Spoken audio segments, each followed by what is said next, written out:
Civil defense officials in Cumberland have told newsmen that murder victims show evidence of having...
Civil defense officials in Cumberland have told newsmen that murder victims show evidence of having...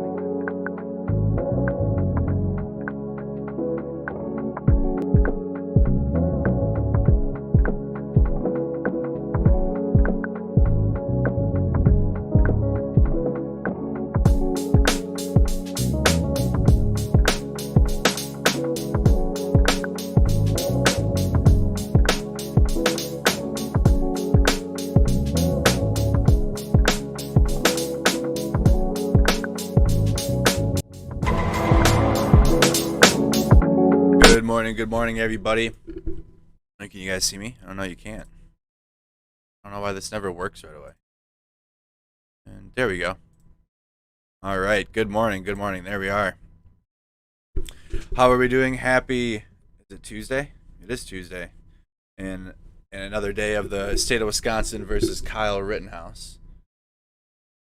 All right, I got the stream up on Facebook and YouTube.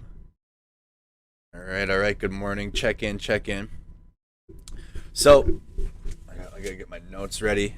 Once we get the first break, or once we start, I am going upstairs and grabbing coffee, for sure. How are you guys all doing this morning? I got messages coming up, and yesterday was a huge win for the defense. I mean, I feel like every day so far has been a win for the defense, and they haven't even established their case yet. It sounds good. Perfect.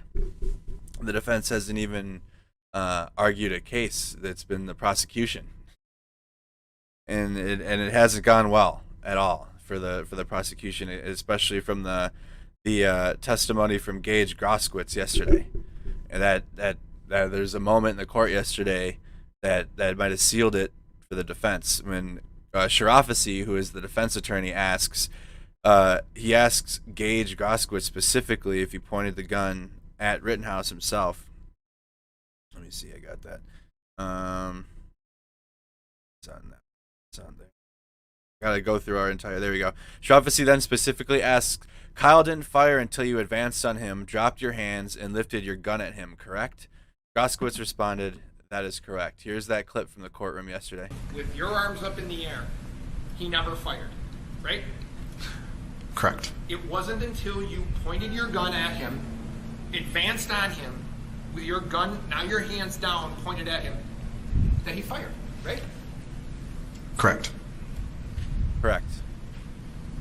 So Gaige answered that question for us yesterday. He answered both questions of whether or not he advanced or put his gun on him. Rittenhouse knows that's it right there. That was the question that's what they were trying to get out of him. You can see the prosecution. You hit it. Look at the prosecution's like this, I don't think I was in front of the camera yesterday at this time. I was upstairs because I do take breaks during this. Tonight, the investigation into the deadly Oh, we gotta wait for the trial to start. It's scheduled, but it hasn't. Get Lester off. With your arms up. It hasn't begun yet. The other key points yesterday is, I mean, every witness that we've seen so far from the prosecution has come into question. There's been questions of their statements that they made. The credibility has been called into question of statements and things left out of statements, such as the weapon, Gaige's Glock Gen 4 Glock 27. It's been left out of all statements that he's made with the court, including a $10 million lawsuit that he has against the city. It didn't mention the fact that he had a firearm. So the defense has eviscerated every single prosecution witness to this point. We're waiting for the trial to begin. There isn't any feeds up yet. But let's play that clip one more time of Gaige yesterday in court admitting to pointing the firearm and advancing towards Kyle Rittenhouse. With your arms up in the air, he never fired, right? Correct. It wasn't until you pointed your gun at him, advanced on him, with your gun, now your hands down, pointed at him, that he fired, right? Correct.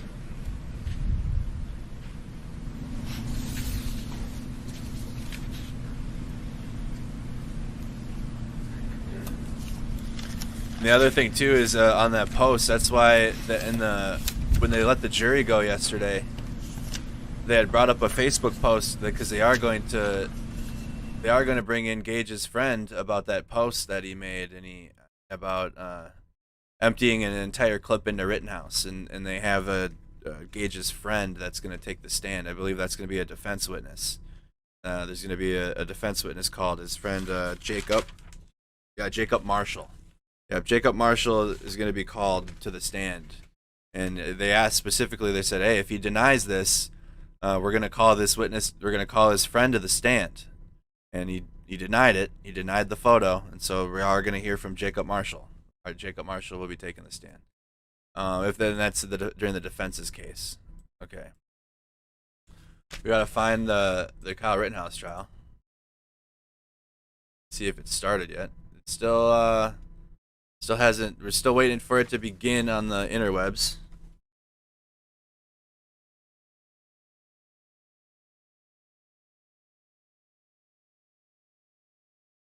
Still hasn't. Still no feeds up yet. I'm gonna wait for my mods to come up yet. Comment where you guys are tuning in from. Got my alarm. My alarm's still going off from this morning. Let me see.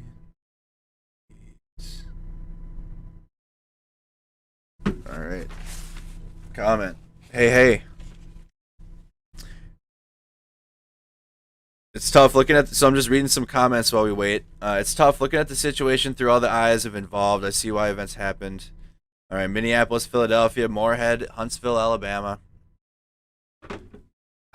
Just one without.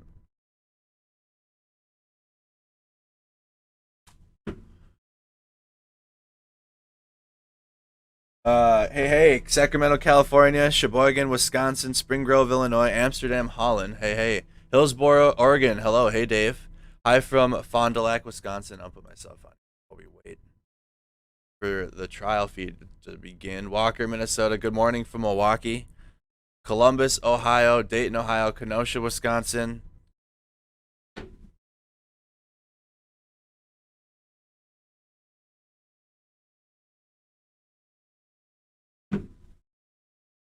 Rural Minnesota here. Hello. Question: why did the FBI have a drone over the scene at the same time Rittenhouse shot one of the guys? That's one of. They have the HD footage too that suddenly resurfaced yesterday as well. I don't know, but it is curious that they had FBI footage in the exact spot they needed it. Right? Milwaukee, Wisconsin, Michigan, Kenosha, Duluth, Minnesota, Southeast Wisconsin, Tucson, Arizona, Minnesota. You're disappointed in the prosecution. The prosecution it hasn't been good since the beginning. That's I think they're going to do classes in law school of what not to do. Let's see here.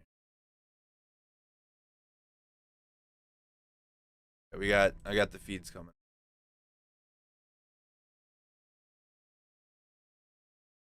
I think Court TV might be one of the few spots for it today.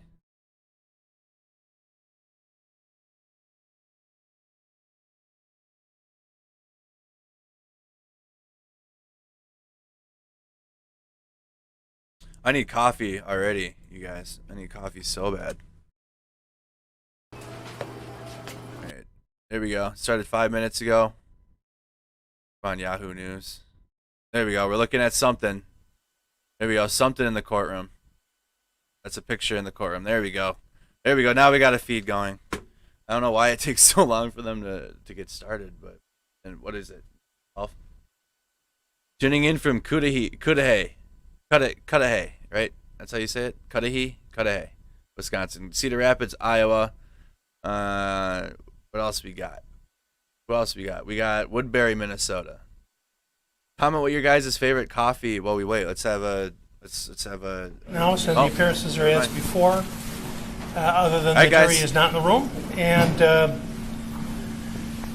it was reported to me that by Lieutenant Zerline that this morning,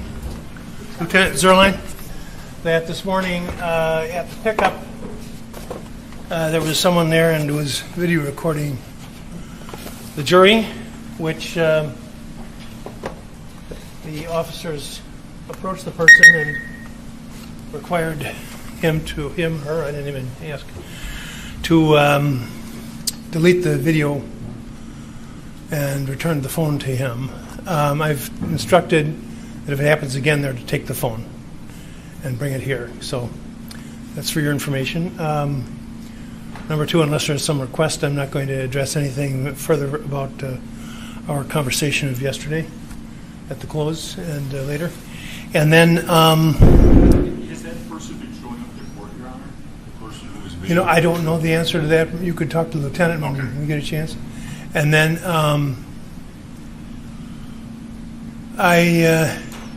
for the reasons stated in the brief which was filed by Mr. Krause, the motion for reconsideration on count 6 is denied.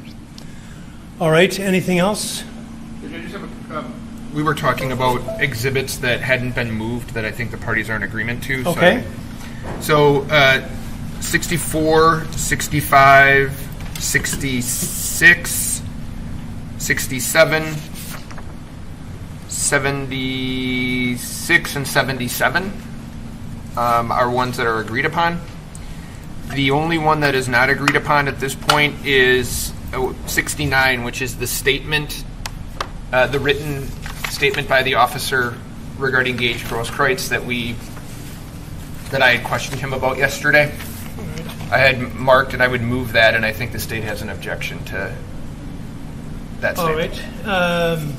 Mr. Mayor? Your Honor, the statement was used to impeach the witness. I think some courts do things a little differently. I don't recall off the top of my head. Sometimes those aren't marked as exhibits. Other times they're marked but not admitted into evidence. The bottom line, Your Honor, is I don't think the jury should see it. So as long as we don't show it to the jury, because it was only used for impeachment, I don't have any strong objection to how we handle it. I think, generally speaking, things that are used for impeachment are not admitted to evidence. They may be marked as an exhibit, but not admitted to evidence. So that's where I'm at on that. Did you want to say anything further?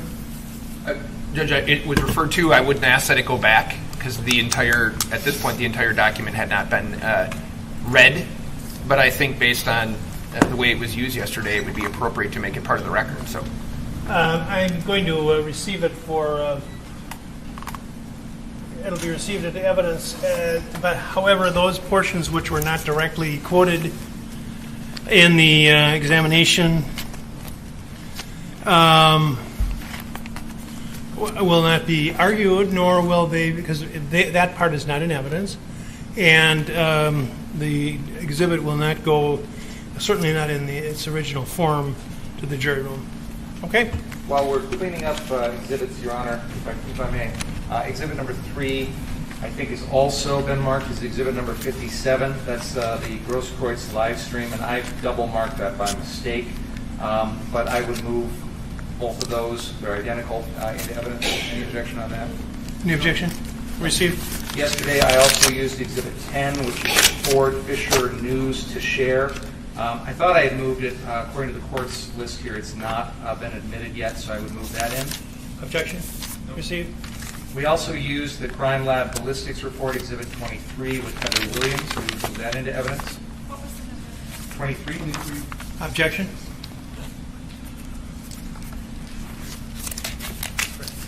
Yeah, no, I have no objection to it. Received.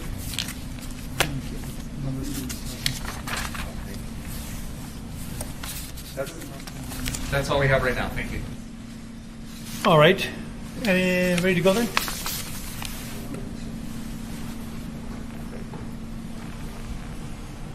Okay, I'm calling the jury. All right. Would you come down, please? If you guys could like the video, make sure you're liking the video on YouTube. Spam those reactions on Facebook. Follow the page. Make sure you subscribe to the channel. Encourage everybody to engage in the stream. You're watching the State of Wisconsin versus Kyle Rittenhouse live on Mercado Media Facebook page and Snack Squad's YouTube channel. Welcome, everybody. Welcome, welcome. I'm going to be heading off the screen now. I will see you guys at the next break. Have a good trial. I'll see you.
You're aware, of course, of the incident at the bus pickup this morning, and I've been assured that the officers had the video which had been taken has been deleted, and new procedures are being instituted so that something like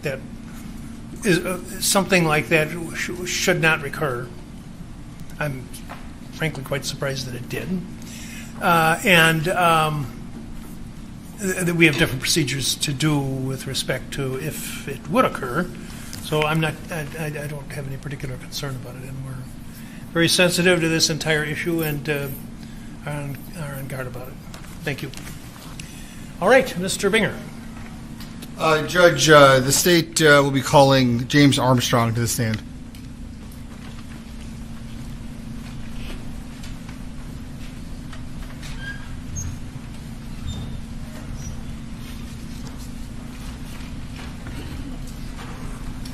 Raise your right hand. Do you solemnly swear the testimony you're about to give in this matter be the truth, the whole truth, that's what the truth, so help you God? I do. You may be seated.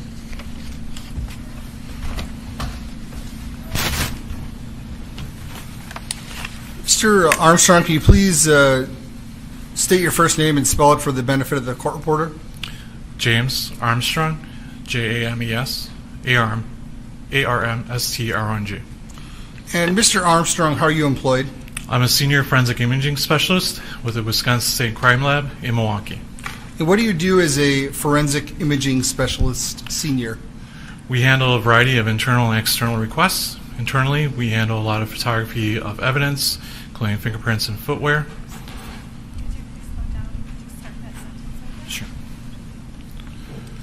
We handle within the forensic imaging unit, we handle a variety of internal and external requests. This includes photographing fingerprints and footwear, along with also doing forensic video analysis as well. What is forensic video analysis? It's the examination of video pertaining to legal matters. And what is your educational background? I have a Bachelor's of Fine Art in Photography from Milwaukee Institute of Art and Design. And have you worked in photography or anything else in your past? Yes. Before coming to the crime lab, I worked in commercial photography for 14 years. Is your crime lab accredited? Our crime lab is accredited. And when you do some sort of forensic imaging, is there any kind of peer review process or anything that is done to check your work? Yes, all the work that we do within forensic imaging is tech reviewed by another qualified analyst, and is also administratively reviewed as well. So when you're doing forensic imaging, does that include things like obtaining stills, zooming in? What kind of things do you do if you're forensically looking at a piece of video? Yes, it requires us to examine the video, note any limitations of that video, and then provide any clarifications of that video if requested. And have you been asked in this case to look at any video or other photography evidence? Yes, I've been requested to look at different video that's been submitted to the lab. I would ask that Exhibit 24 be put on the screens.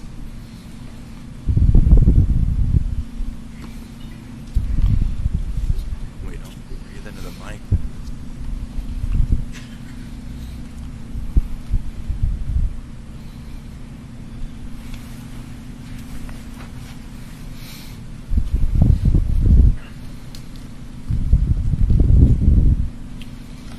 Mr. Armstrong, I want to show you what has been previously marked as States Exhibit 24. You look at either screen, whichever screen is more comfortable. Does that look familiar to you? Yes, it does. And what is that? Those are 3 clarified images that I produced from item U, from video file that was submitted as item U. So a video file was submitted by me, and you found an image and you clarified it. That is correct. How do you go about doing that? I utilize a variety of software. In this particular case, I used AND5 to enhance and clarify that image. Now, is it your job to figure out what is in the image, or are you just providing or attempting to provide more clear or viewable images? In this particular case, the request was just to clarify the item of interest in this video. If I could have Exhibit 25, please.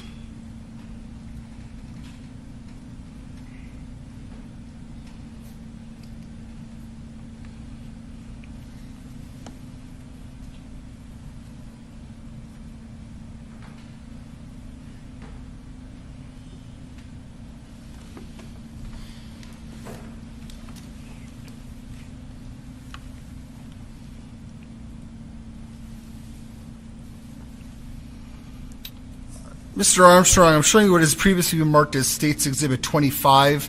Do you recognize that? Yes, this appears to be the video that I annotated as part of a request. What do you mean by annotated? I added the square box and the labeling to this video.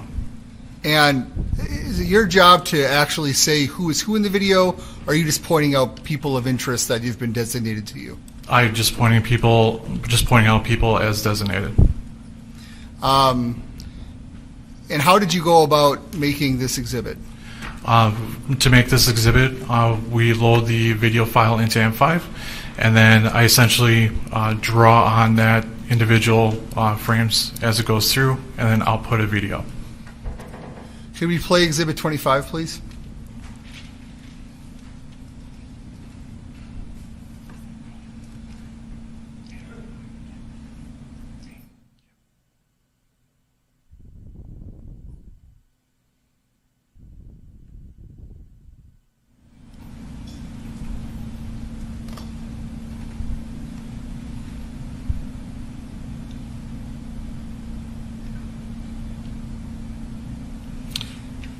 So you annotated it all throughout that portion of the video? That is correct, yes.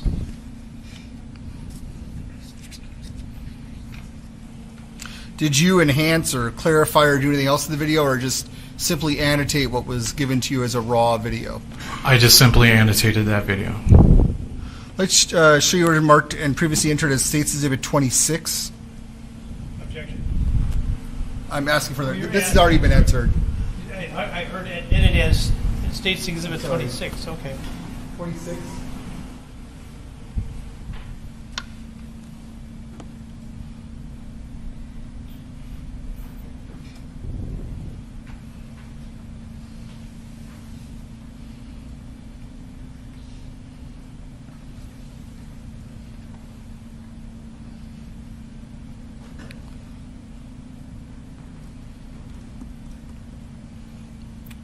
Mr. Armstrong, do you recognize this? Yes, I do. And what is this? This is another annotated video with an arrow. And did you create this video as well? I did, yes. Similar to the last video, did you simply annotate it? You didn't change anything about the video? That is correct, yes. I'd like you to please just briefly play Exhibit 26.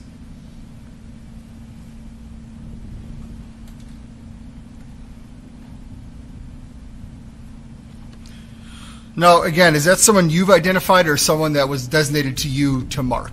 That is someone that was designated to me to mark. Mr. Armstrong, in this case, were you ever given a video and asked to get still shots of a snippet of a video? Yes, I was. And are you aware if that is the BG on the scene video? Do you recall? I do not exactly recall with regards to that video, no. But fair to say that we asked you to look at a short segment and produce every still image that you could? Yes, that is correct. And were you able to do that of this video? Yes, that is correct. And do you know how many stills that you received from that video? 729 stills. And this morning, before we came over here, did you view a folder that had those stills in the from the video? Yes, I did. At this point, I'd like to mark and move a folder named Frames, which is States Exhibit 80. I'd like to move that into evidence. Objection? No objection, Your Honor.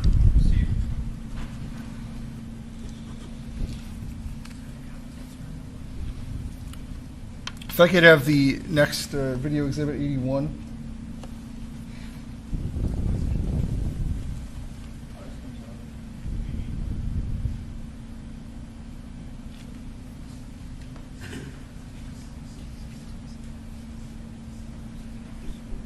You're watching the State of Wisconsin versus Kyle Rittenhouse live on Mercado Media and Snack Squad YouTube channel. Spam those reactions on Facebook. Mr. Armstrong, in addition to those videos that we've already mentioned, have you recently done any more forensic imaging work in this case? Yes, I was provided another video file as item X.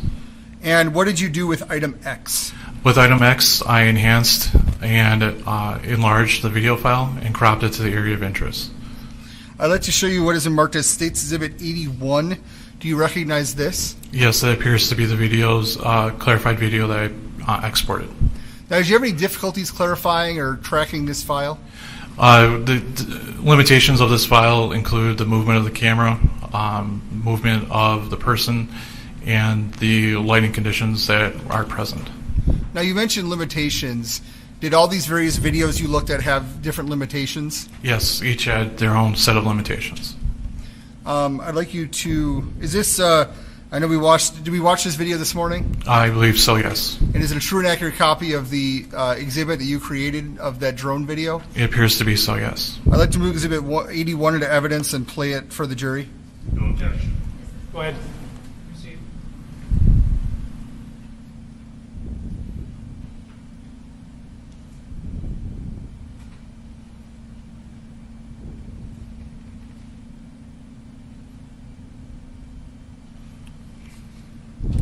If I could have Exhibit 82, please.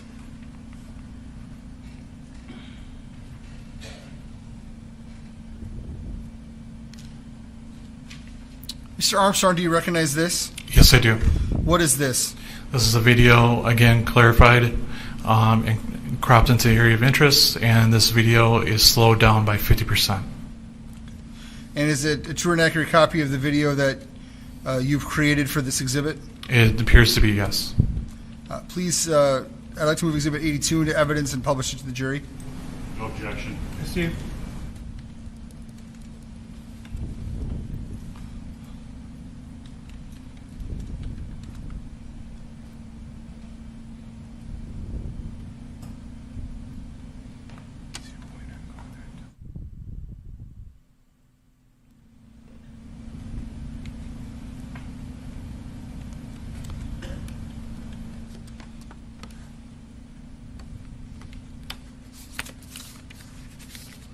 Mr. Armstrong, did I give you a specific area to sort of focus in on in this video? Yes, you instructed that I look at the area near the sign, near some vehicles, and then as the person enters into the parking lot. Were you able to zoom in tight on that area? Not beyond what has been provided, no. Can you go back to Exhibit 81? Mr. Armstrong, let's give you this pointer. And if you could stop, please. Let's go to the beginning. If you could please point out, just stand up and point out the area of interest that I asked you to focus in on.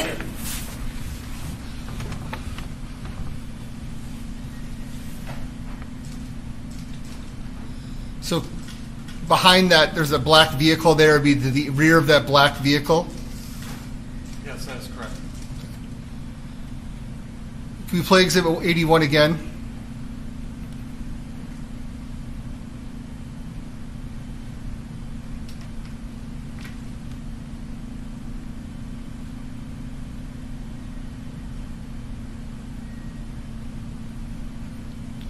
And Exhibit 82, please.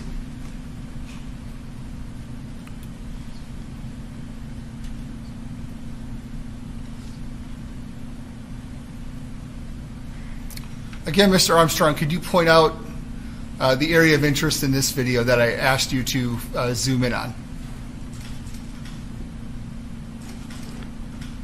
Again, it's to the rear of that black vehicle. We've been calling it the Duramax in this trial. Yes. Oh, the front of the vehicle, I apologize. But near that vehicle, the Duramax. Yes, that is correct. Can we play Exhibit 82, please?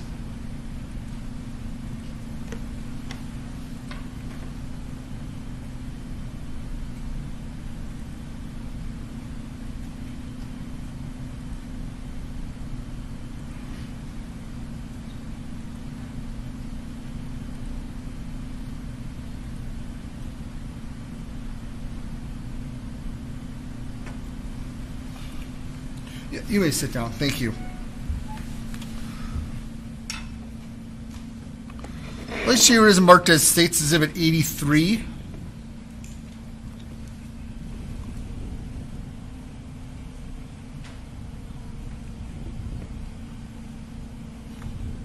Do you recognize this?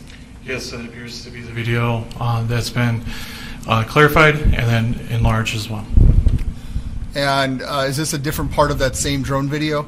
Yes, this is a different segment picking up from the stopping point of the previous video and continuing on to where the video, the camera view turns away from the area of interest. Is a true and accurate copy of the exhibit that you created? It appears to be so, yes. Could you, I'd like to move Exhibit 83 into evidence and publish it to the jury. No objection, Your Honor. Received.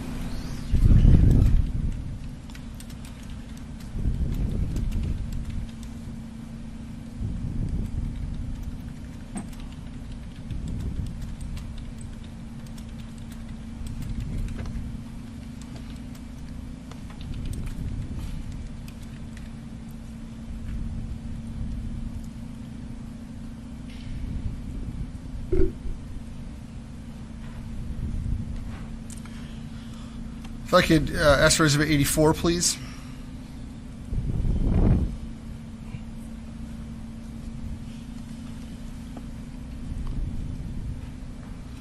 Mr. Armstrong, what is this? This is the same segment, except it's slowed down by 50%. So everything else is the same, it's just slowed down by half? That is correct. I'd like to move Exhibit 84. Did you say 50% or 60? 50%, Your Honor.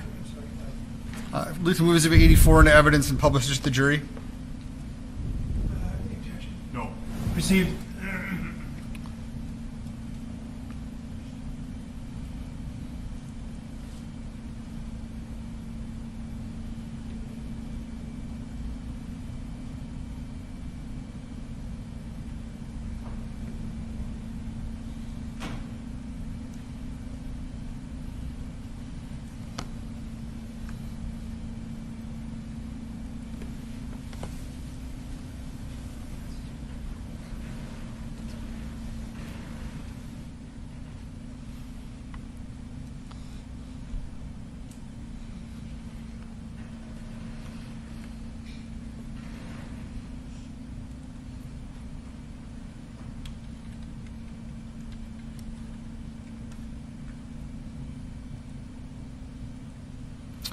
Now, I'd like to ask for State's Exhibit 85.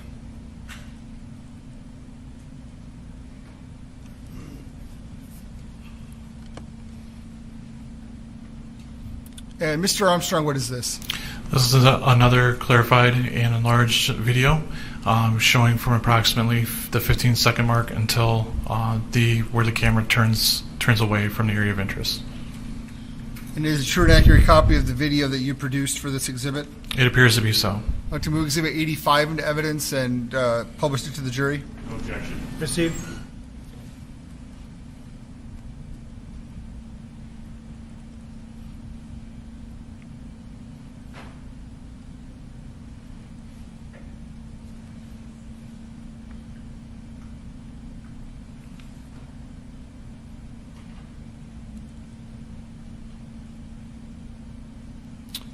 Exhibit 86, please.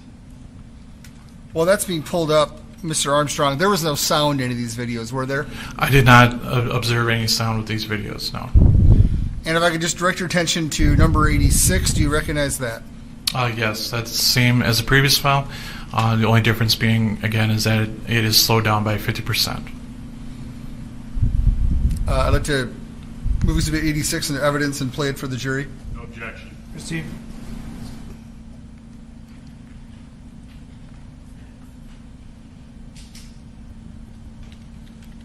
Okay, that's what we were getting to.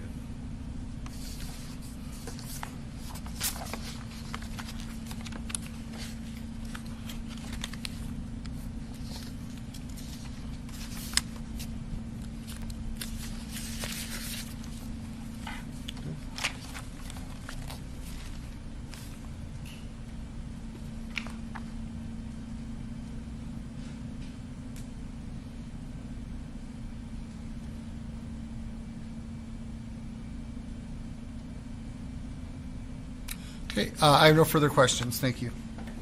Good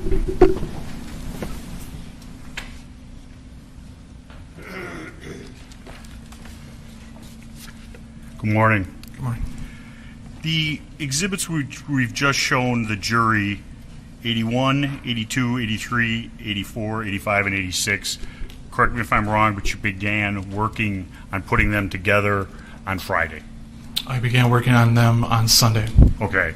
When did the crime lab receive them? The crime lab received that as a submittal on Sunday. Okay. And who submitted them to you? It was ADA Jim Cross. Okay. And you're familiar with the fact that we didn't receive these videos until Friday of last week? I was informed that that was the circumstance, yes. Okay. And when you do this, you're not adding color, correct? That is correct. I'm not adding color. You're not adding pixels? With regards to enlargement, there is interpolation, and so pixels are added to that. Okay. How is the color's not changed? Color is not changed. So if you blow something up 10%, what does that do for the pixel number? The pixels will increase by interpolation of that area. Okay. And what was the resolution of the source video for 81, 82, 83, 84, 85, and is it 86? I would need to refer to my notes in order to be able to confirm that. Please do, sir.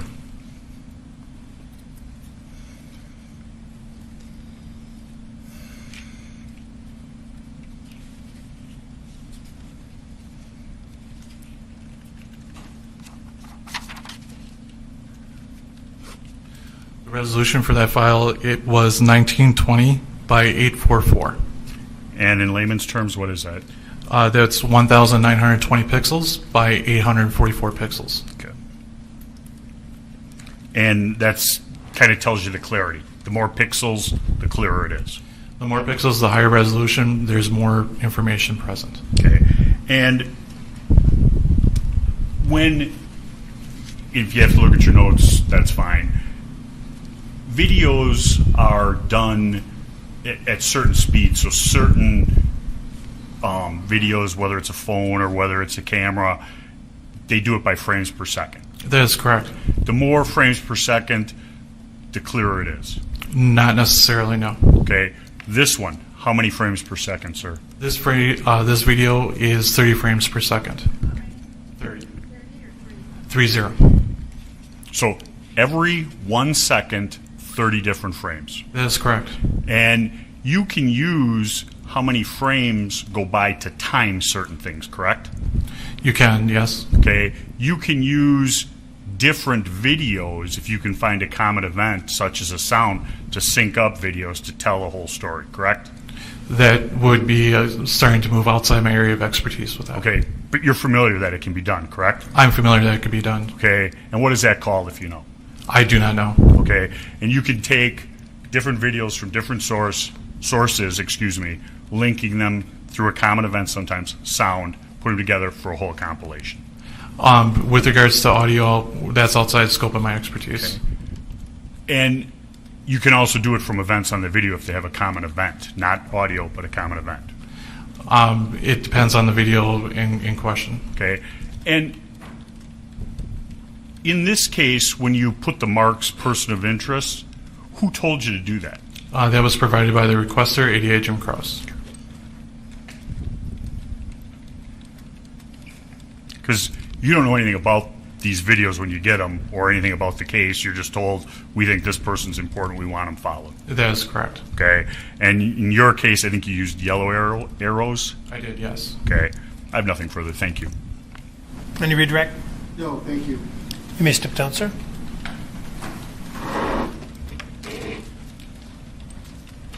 That was James Armstrong, forensic Dr. Kelly to stand. forensic imaging expert. The defense implied that he changed the video, so it's not the same original video. But we're gonna try to find that clip as we have all last week and this week and go through it ourselves. I'm sure it'll be posted somewhere on social media shortly. We're gonna pull up that clip at the next break and then watch it ourselves again.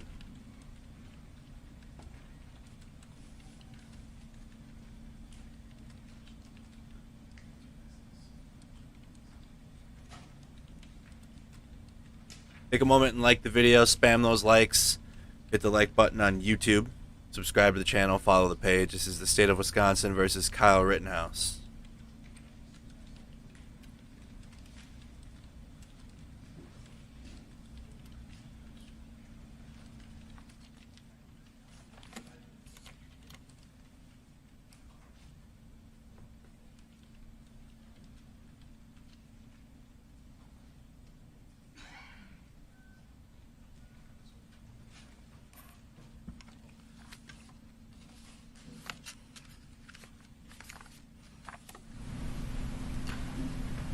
Raise your right hand. Do you solemnly swear the testimony you're about to give in this matter be the truth, the whole truth, nothing but the truth, so help you God? I do. You may be seated.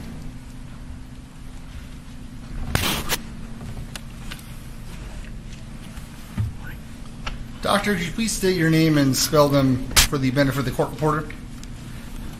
My name is Doug Kelly, Dougkelley. And are you a doctor? I am. And what kind of doctor are you? I'm a forensic pathologist.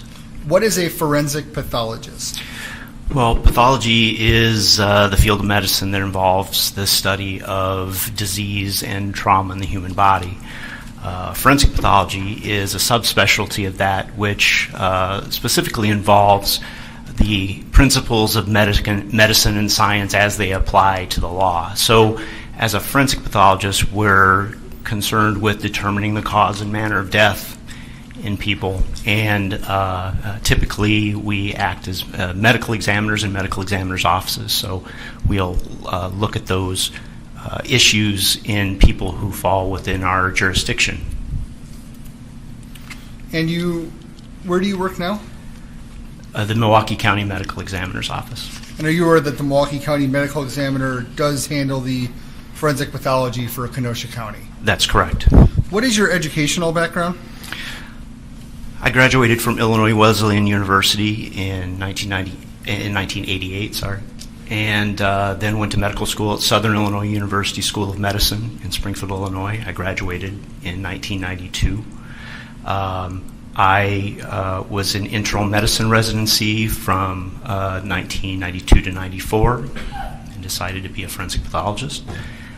My forensic pathology training in pathology is with St. Louis University in St. Louis, Missouri, and I completed that in 1998.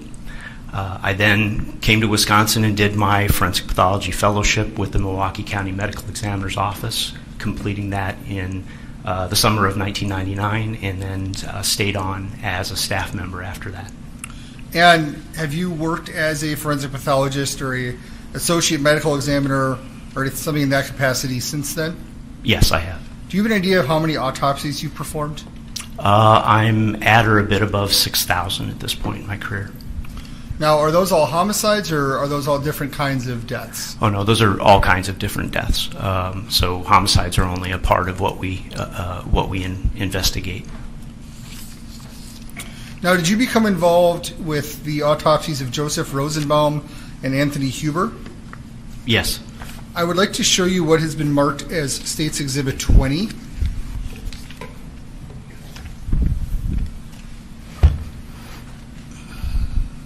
you recognize this, sir?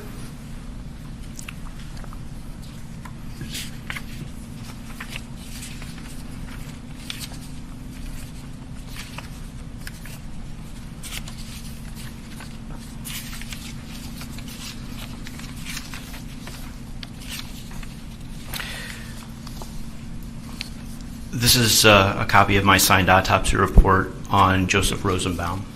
And is it true and accurate to the best of your knowledge of copy of your report? Yes, it appears to be. I'd like to move Exhibit 20 into evidence.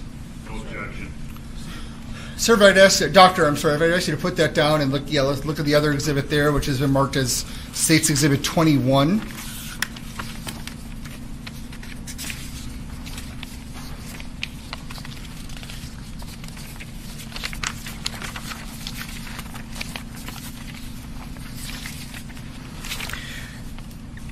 Okay, Exhibit 21 is a copy of my signed autopsy report on Anthony Huber. It also includes the 2-page toxicology report from our toxicology laboratory. Is that a true and accurate copy of the exhibit or of your report? Yes, it is. I'd like to move Exhibit 21 into evidence. No objection. Doctor, do you hold any board certifications? I'm board certified in anatomic pathology, clinical pathology, and in forensic pathology. And do you hold a medical license? Yes, in the state of Wisconsin. Are there any professional organizations to which you belong? I belong to the National Association of Medical Examiners, to the American Academy of Forensic Science, to the Wisconsin Coroners and Medical Examiners Association. Now, Doctor, I'd like to focus on Mr. Huber first. Do you recall when you did the autopsy on Mr. Huber? Yeah, the autopsy on Mr. Huber was done on the morning of August 26th of 2020. And that would be the day of or the morning after that he deceased? That was the same morning that he was pronounced deceased, yes. Now, how is a body brought to you up in Milwaukee? When someone is brought to us, our investigators admit them to the facility. They are given a unique identifier. They are then basically stored in refrigeration until we have the opportunity to perform an examination on them. In this case, you were able to do an examination on Mr. Huber fairly quickly. Yes. And how do you begin, let's ask it this way, how did you begin your examination of Mr. Huber? Well, an autopsy examination, it consists of many components, but the first thing that we do, or the first thing that I do, when somebody comes to me is I look at them as is. I will look at them, take photographs, collect any evidence that I find, and then we'll remove any clothing or anything else from the body. Again, examining the body, collecting any evidence I find, taking photographs, doing what's necessary. Those photos are taken before anything is cleaned up, and so that's the next step, is to clean everything up, any fluids that are on the surface of the body, any dirt. And then again, same process, looking at the body again. The final thing that we do is do the internal examination, which is really what I think more people are familiar with when they think of an autopsy.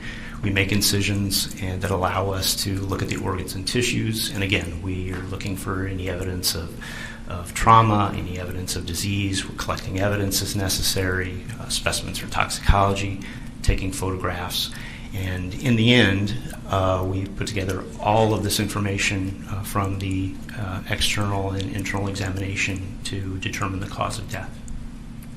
And were you able to determine the cause of death to Mr. Huber? Yes. And what was that cause of death? Mr. Huber died from a gunshot wound to the chest.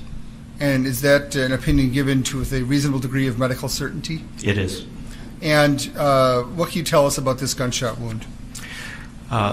So Mr. Huber has an entrance wound that is just below the left nipple. It basically travels through his chest and creates trauma to both of the lungs and specifically to the heart. There's a lot of damage to the heart. So he has a large amount of blood within his body cavities, his chest cavities. And the projectile didn't exit. There's actually a bruise and with some scraping to the surface, and it's located to the right shoulder just beneath the collarbone. And in that location, I collected a bullet fragment. So this is the single gunshot wound, and it created lethal injury involving the heart and lungs. Now, why would that gunshot wound have been lethal? What would have killed Mr. Huber? The trauma to the heart and lungs is pretty extensive from this wound. So he bled from the wounds that were created by the gunshot. Did you find any blood inside of his body? Yes, he had blood within both of his chest cavities. And do you recall how much blood? He had about 1,200 milliliters of blood, or over a liter of blood to the left chest cavity, and he had 2 liters of blood to the right chest cavity. So, to the best of your knowledge, would it have been the loss of blood that caused death, or the damage to the organs, or a combination of both? A combination of both.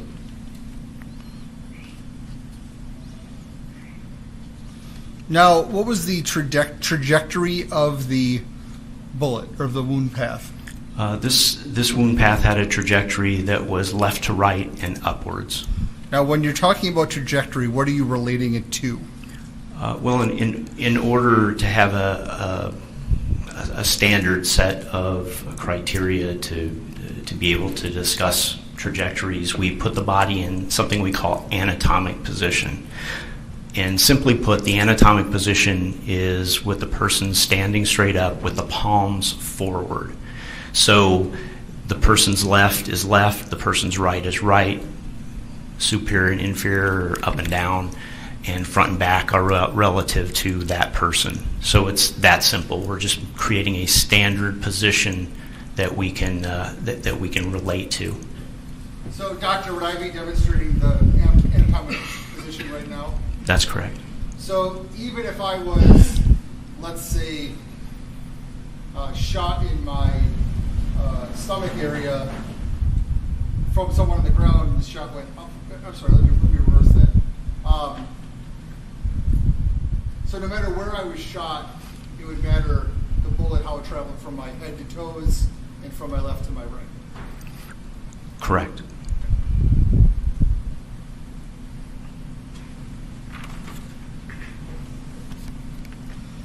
Were there any other notable injuries or findings on Mr. Huber?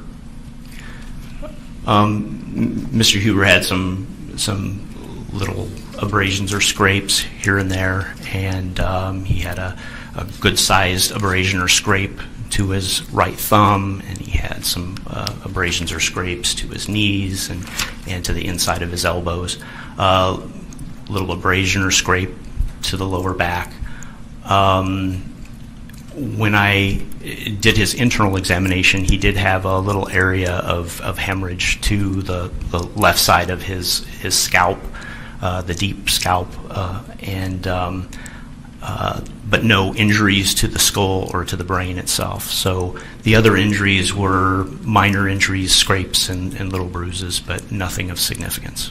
Is there any way to tell if they were a part of this gunshot incident, or could they have been pre-existing injuries? No, these injuries could have been pre-existing injuries, and there's no way to age a bruise or a scrape to any accuracy. So all I can say that those injuries are present. I'd like to show you as marked as State Exhibit 87. Hopefully the monitors have remained on.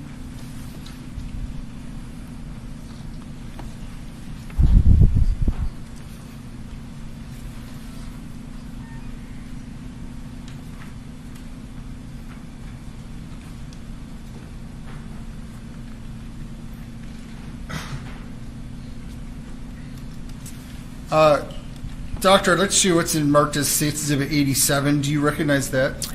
Oh, I'm sorry, I guess this isn't on. 1 second, please.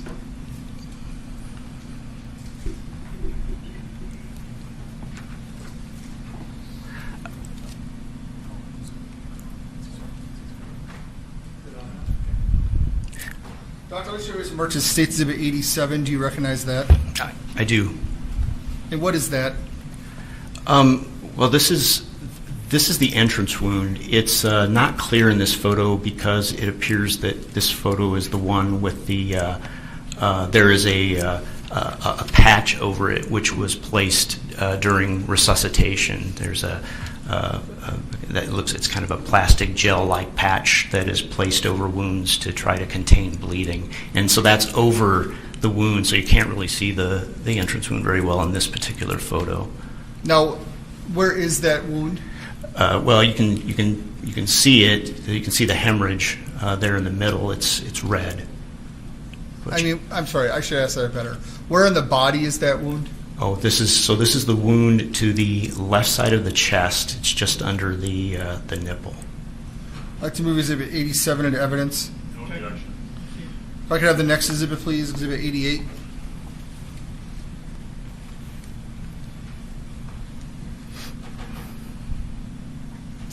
Now, Doctor, what are we looking at in Exhibit 88? So this is this looks like a photograph that shows his face and upper chest. What you're looking at there to the purple area to his right shoulder, that's the location of the bullet. The bullet is underneath the skin in that location, so it's right below the collarbone. There are a few markings on him. Can you take that pointer that is in front of you there and point out this purplish area you're speaking of? There should be a wooden pointer right in front of the, in front of the, on the table in front of you, I'm sorry. Sanitizer. An old-fashioned wooden pointer. Right here. Oh. Looks like a Thank you.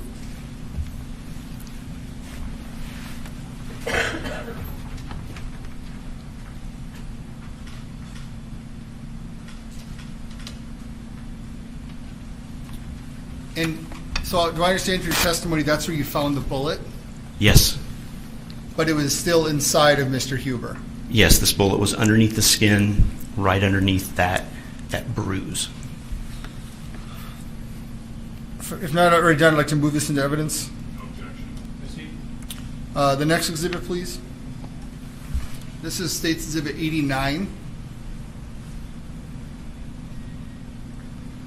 Do you recognize this, sir? Yes, this is another Another photo of his, you can see his torso and his lower part of his face to the left of the photo. The white things on his body are defibrillator pads, so this is from resuscitation.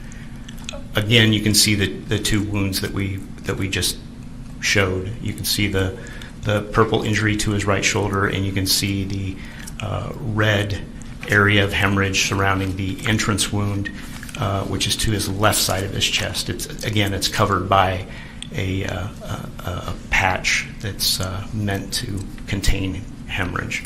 So, doctor, if you just could you please on that screen, to the best of your knowledge, trace what the path of the bullet would have been given those two injuries? Sure.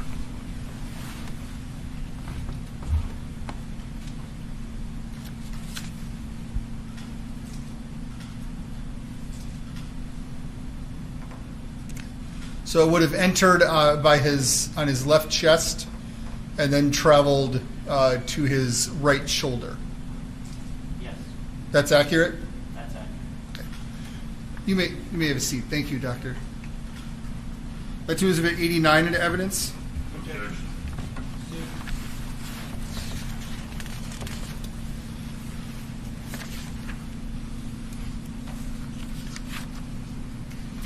Now I'd like to move on to Mr. Rosenbaum. I believe you also did the autopsy with Mr. Rosenbaum. Yes, I did. Do you recall if these came in at the same time, or if you did one first, or do you have any recollection of that? I don't have a recollection of that. Mr. Rosenbaum, his examination was performed the following day. It was performed on August 27th of 2020.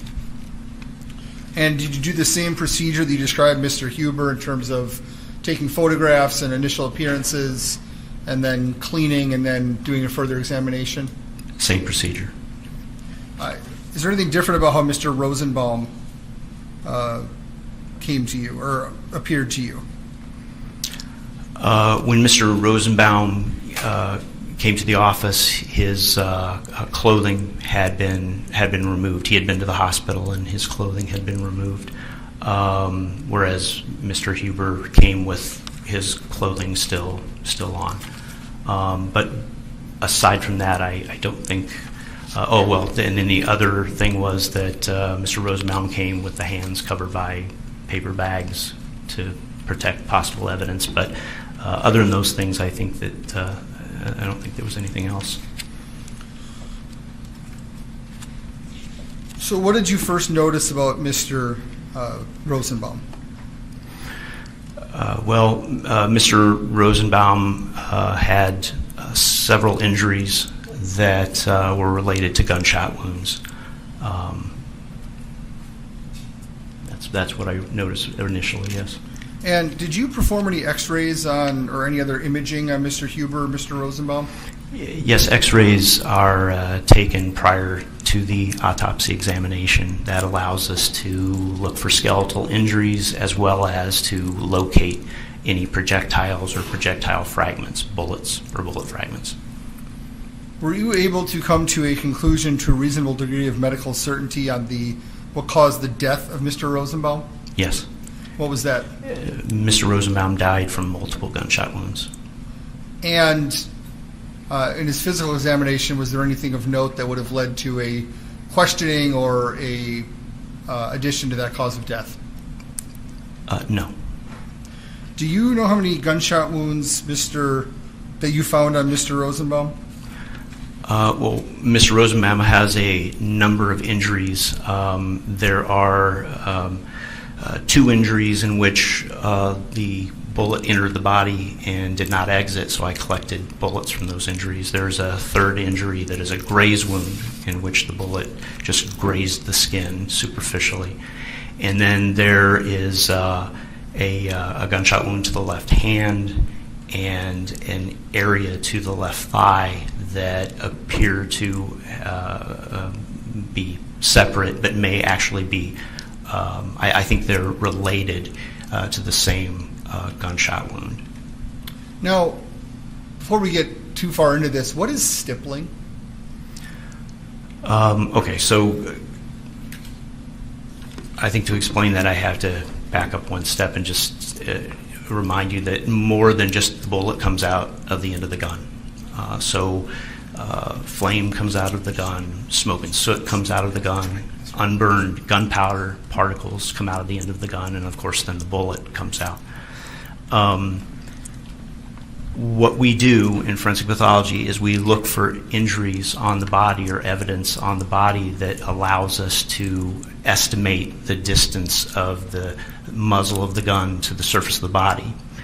And so in contact wounds, we might actually see scrapes around the entrance site from the muzzle of the gun, from the skin actually hitting the muzzle of the gun. It's called a muzzle stamp, so that's a contact wound.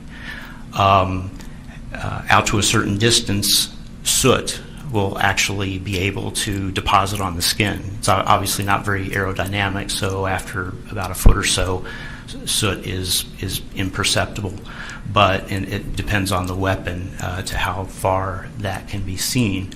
But soot will tell us that the muzzle of the gun is within a pretty close distance. And then the gunpowder that comes out, those little gunpowder particles, they also have a velocity to them, so they have energy. So they have kinetic energy that can cause damage to the surface of the skin. So when they hit the skin, if they have enough energy, they can actually cause little scrapes. And those little scrapes or abrasions are little punctate, little round punctate or small elongated injuries to the skin that surround the perforation. And of course, the closer you are, the more dense it is, and as they travel through the air, they spread out and create a wider and less dense pattern around the injury until a point where you can't see them anymore. They don't have enough energy to create an injury on the surface of the skin. That is called gunpowder stippling. So when the gunpowder creates an injury to the skin, we call that gunpowder stippling, and that indicates an intermediate range gunshot wound. So that's just one of the things that we use to estimate the distance of the muzzle from the surface of the body. And then everything else is referred to as indeterminate because we can't tell. We don't use the word distance. We use the word indeterminate because we can't see anything. That doesn't mean that something didn't get in the way or filter out the gunpowder particles and the soot. So we just say anything without any evidence of gunpowder stippling or soot around a wound is indeterminate. So when you talk about gunpowder stippling, we're talking about an intermediate range gunshot wound. There's a term I see in your report called pseudo-stippling. What is pseudo-stippling? Obviously, anything that hits the skin and leaves an abrasion will leave a mark that we will make note of. If something other than gunpowder hits the surface of the skin and creates those abrasions, we'll often refer to those as pseudo-stippling. And so if the bullet goes through an intermediate target, so if it goes through another body part, if it goes through a window, if it goes through a door, the particles of those surfaces might actually travel with some force downstream and hit the surface of the body, creating those same types of injuries. But those look very different than gunpowder stippling. They vary in size and shape. They sometimes are irregular, some are small, some are big. But that's called pseudo-stippling, and that can be caused by a number of different things, as I just pointed out. It can also be caused by a bullet ricocheting off of something, so it can break up a surface and cause those particles of the bullet and particles of that surface to travel and hit the body. And so that is called pseudo-stippling. It's not the same as gunpowder stippling. I'd like to first talk about a gunshot wound to the pelvis. What can you tell me about that gunshot wound? So Mr. Rosenbaum has a gunshot wound to the right side of the pelvis. Actually, it's to the right side of the groin, and that gunshot wound passes into the body and hits the pelvis, creates a quite bad fracture to the right side of the pelvis, and then that bullet continues, and there is an area of bruising to the right buttock. There's actually a little perforation where the bullet couldn't quite get through. But in that location, under that little incomplete exit, that's where I found the bullet from that gunshot wound. So this gunshot wound actually has some stippling, gunpowder stippling associated with it. It's to the lower abdomen. And interestingly enough, where his waistline is at, there's no stippling below that point. So it's not surrounding this entrance wound. It's actually above to the abdomen.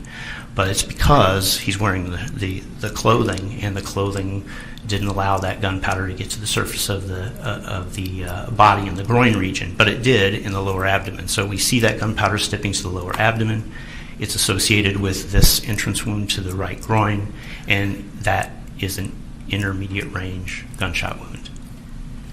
So what is intermediate range? As I said, intermediate range is, it depends on the weapon and the type of ammunition used. Typically, when you see gunpowder stippling, you're looking at a muzzle to target distance of a few feet. But again, it depends on whether you're talking about a handgun or rifle or such. I would say that in this particular instance, we're talking about something within a few feet, within 4 feet or so. And that's knowing that the defendant fired with an AR-15 rifle with .223 caliber ammunition? That's right. So you'd estimate that, I just want to be clear, you're saying that he was about 4 feet away, or he was within 4 feet? I'm saying that well, the best way of putting it is the only way to be more accurate is to test fire the weapon and see what kind of a pattern you get, because the density of that gunpowder stippling pattern might help you somewhat. But this is pretty spread out. All we can really say is that it's within a few feet, but I can't be any more specific. And what was the path of that gunshot wound? It's basically front to back and a little left to right. And in your medical opinion, is this the kind of shot that would resulted in loss of life? It's not an immediately lethal wound. No, obviously, all gunshot wounds can produce morbidity and mortality, but in this particular instance, this is not an immediately lethal wound. Now, doctor, I'd like to talk to you about a gunshot wound. Did you find any wounds to the hand? The left hand has a gunshot wound. It's a very complex wound. There is tearing of the skin to the palmar surface at the base of the index and middle fingers. There's a tear that extends up the middle finger, and there's actually a lot of soot to this area and tearing to the underlying soft tissues. That soot continues to the other fingers of the palmar surface of the hand. This wound is associated with fracturing to the first bone of the index finger, so the bone just beyond the knuckle. That bone is fractured by this wound path. And then it exits to the back of the hand, just beyond the knuckle of the index finger. So if we were to put this into anatomic position, which we talked about a minute ago with the palm forward, the trajectory of this wound path with the hand in anatomic position is basically front to back, right to left, and a little bit upwards. Did you recover any bullet fragments from that wound? No.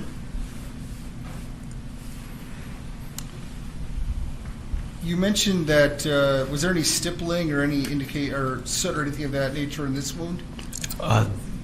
This wound does have soot associated with it. There's a fair amount of soot to the, like I said, the palmar surface of that hand.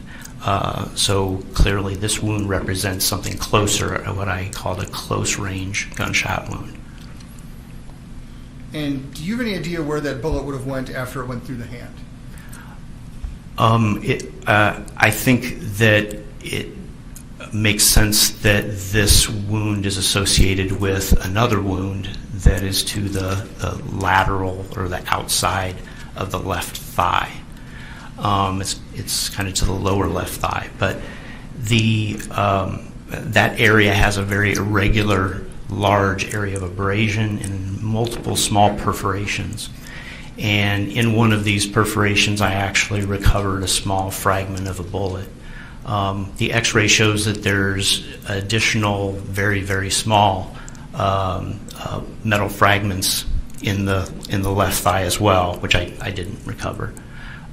So this injury to the left, outside of the left thigh, this is very characteristic of a ricochet type wound. In other words, I think the bullet hit something, ricocheted, breaking up the bullet and that surface, and that showered the left lateral thigh and created these injuries. It appears that the gunshot wound that could have caused that would be the one related to the left hand as well. So I think that the gunshot wound to the left hand passed through, made impact with the pavement, and fragmenting some of the pavement as well, and that this created the injury to the left thigh as well as to the left hand. Now, the hand injury, would you consider that to be an injury that would quickly cause death? No, that's not a lethal wound either. And this injury to the left thigh, is that the kind of injury that would cause death? No, it's not. Would it be fair to say that's something of a superficial wound? Yes.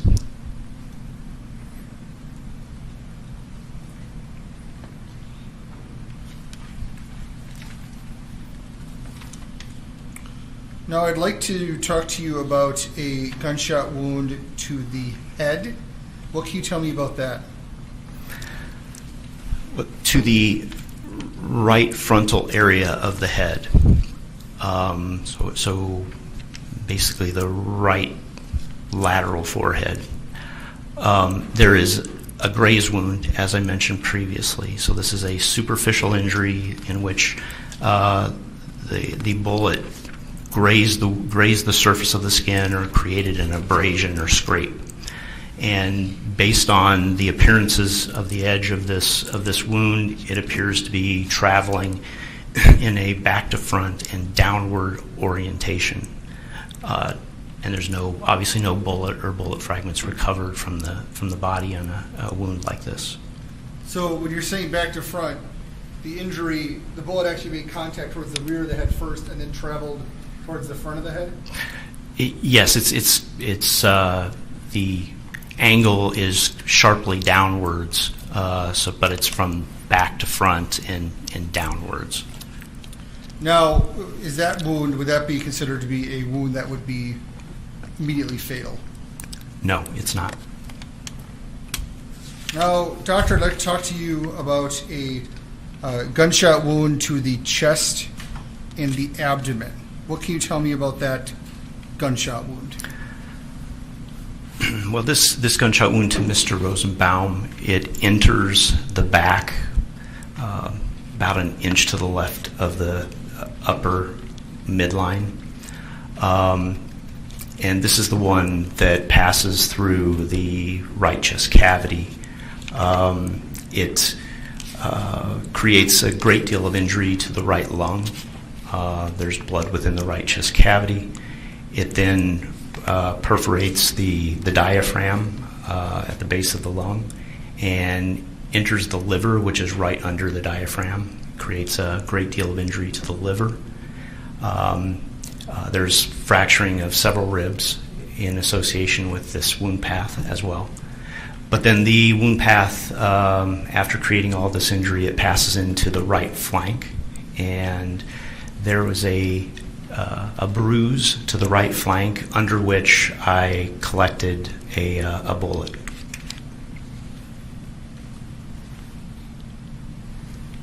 Now, we've talked about how the other injuries were not ones that would immediately cause a mortal wound. What impact do you believe that this gunshot would have had on Mr. Rosenbaum? This gunshot wound is a lethal injury. And what do you mean by that? This gunshot wound is the one that would cause death as a result of the injuries to the lungs and the liver with the hemorrhage and the injury to the organs themselves. Is that to a reasonable degree of medical certainty? Yes. Now, what was the trajectory of this gunshot wound? This gunshot wound is downward, left to right, and back to front. I'd like to pull up the next exhibit, please, on Mr. Rosenbaum. TVs are off.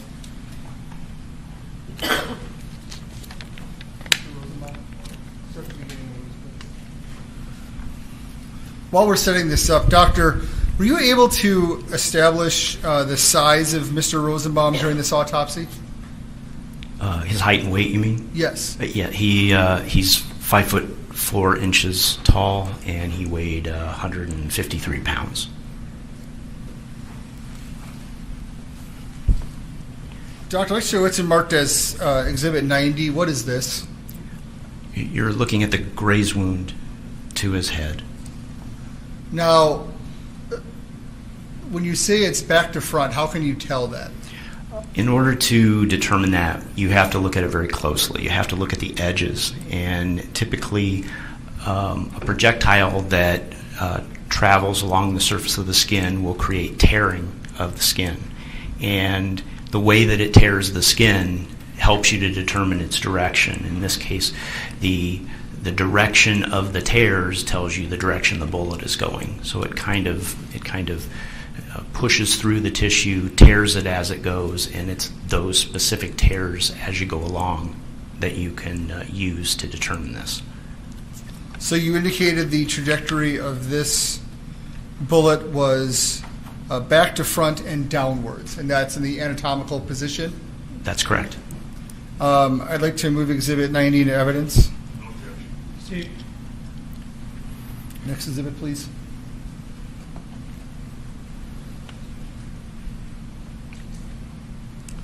Now, Doctor, I'd like to show you Exhibit 91. Do you recognize this? Yes. What is that? What you're looking at is to the left side of the picture next to that scale with the numbers on it. That's the knee of the left leg. And right above the left knee, you're looking at the lateral left thigh. And the injury is that area of scraping or red abrasion right above it. It's very irregular in its appearance. Now, is this the injury that you've opined was caused by debris or by a bullet fragmenting? Yes, by ricochet. And is there evidence of the pseudo-stippling which you talked about? You can see that in addition to the main body of the abrasion, you can see some very small areas of abrasions or scrapes there above it and below it. And those little areas are separate impact sites. Those are separate projectiles, if you will. So this entire area is an atypical wound. I'd like to move Exhibit 91 into evidence. Exhibit 92, please.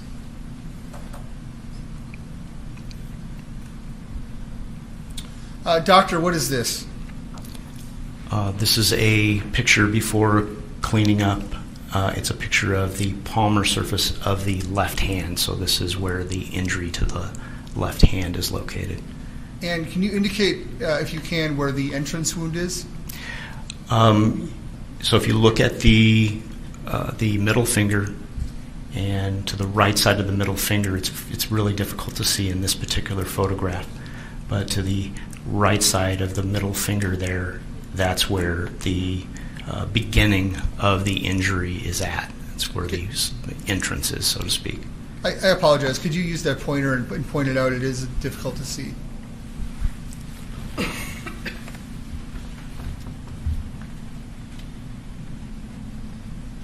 Middle finger in this area, as I said, it's difficult to see, but there is an area of injury here that represents the entrance or the first part of the injury. You can see that there's laceration extending along here, and that's the tearing from the wound path. Around the wound, what was the last word you said? Tearing from the wound path. From the wound path? Yes. Oh. Why don't I give you that, and why don't you just stay there, and we'll try to do it this way. Did everyone hear that? Now, there's some dark markings all over the hand. What is that? Those markings that you're referring to are here, here, here. I'm trying to find a feed that shows the evidence, guys. Give me a second.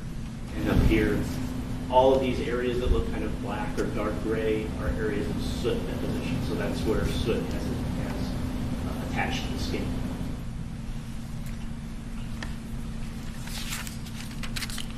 Let's move to Exhibit 92 into evidence. No objection. Proceed. Next exhibit, please.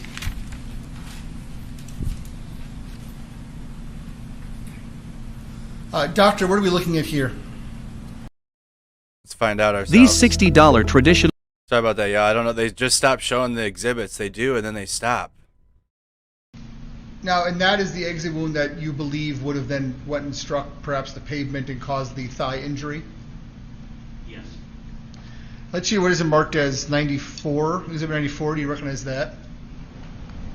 This is another photograph of the palmar surface of the left hand. And again, you can see this is the rounded area here, the beginning of the wound path. Here, this tearing here. This is all the laceration or tearing that extends along the wound path. This black material here, here, here. You can see a little bit here too. All that black material is the soot. And the exit wound is going to be on the other side of the hand, about right here. I'd like to move Exhibit 94 into evidence. No objection. Proceed. Next, please. Exhibit 95. And doctor, what is this? A bit better, you can see the injury to the middle finger here again. You can see the irregularity to it. You can see the black soot. You can see some soot up here as well. In the background, you can see the tearing. But this is basically showing the injury to the middle finger. What is the whiteness sort of in the middle of the finger? Are those bones or ligaments, or what is that? Actually, to the index finger, you're probably seeing this. It's a little more red or pink, but there you could see the ligament to the middle finger.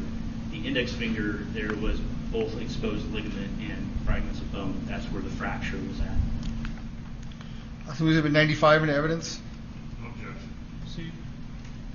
Next, please.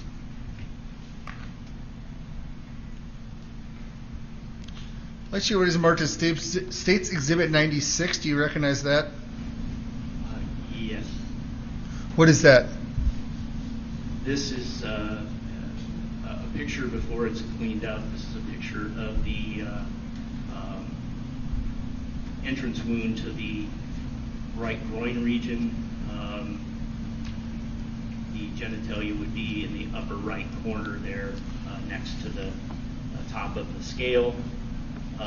There's a lot of blood on this, so it's difficult to see things, but the entrance wound is right here. And what is the redness around the wound? That's all blood there. So there's wet and dried blood still to the surface of the body. This is before he's been cleaned up and rephotographed. I'd like to move Exhibit 96 into evidence.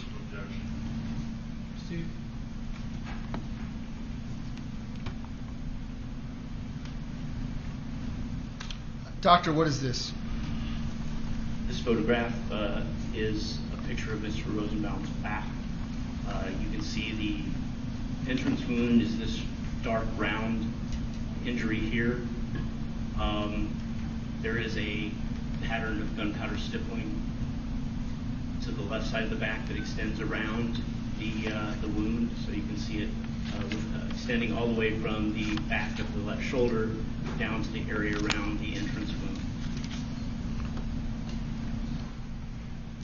I'd like to move Exhibit 97 into evidence. Objection.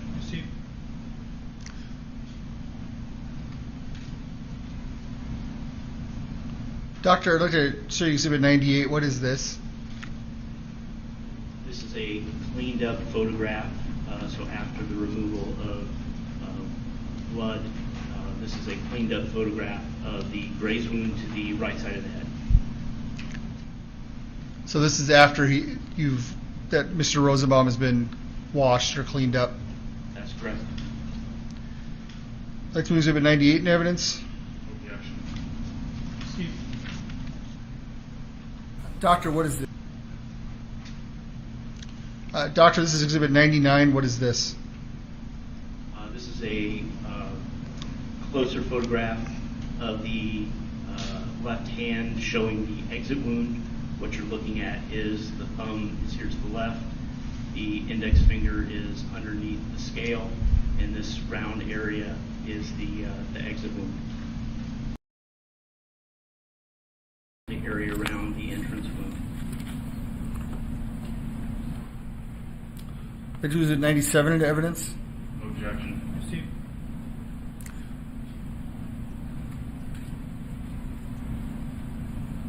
Doctor, I'd like to show you Exhibit 98. What is this? This is a cleaned up photograph, so after the removal of blood, this is a cleaned up photograph of the graze wound to the right side of the head. So this is after that Mr. Rosenbaum has been washed or cleaned up. That's correct. I'd like to move Exhibit 98 in evidence. Objection.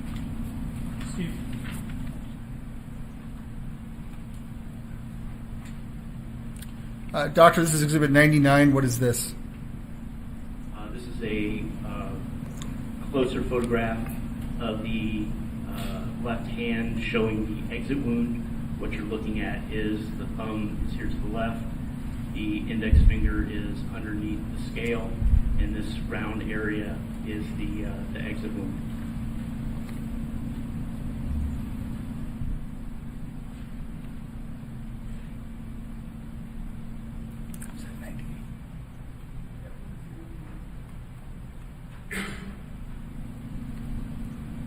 Let's move Exhibit 99 to evidence. Objection.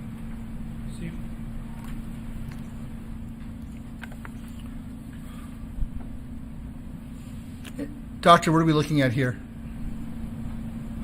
This is the injury to the left hand after it's been cleaned up somewhat. You can see here's the thumb, the index finger, the middle finger.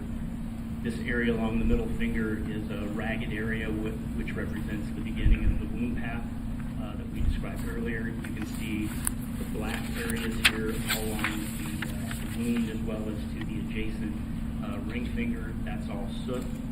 You can see some of the soot here at the base of the index finger. And again, there's this laceration that extends along the palmar surfaces of those two fingers. Let's move Exhibit 100 into evidence. Objection.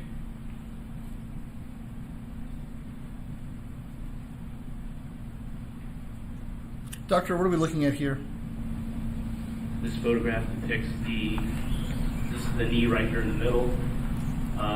This injury up here is that atypical injury to the lower lateral left thigh. You can see the main body of the irregular abrasion. You can see the smaller abrasion surrounding it.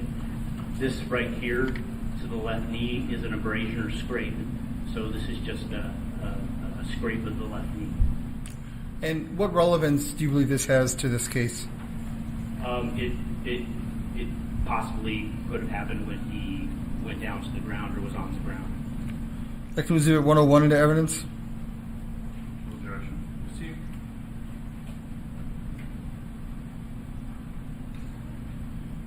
And for the final exhibit, Doctor, what is this? This is a close-up photograph after he's been cleaned up of the entrance gunshot wound to the right groin. I can exhibit 102 into evidence. You may sit back down. Thank you, Doctor.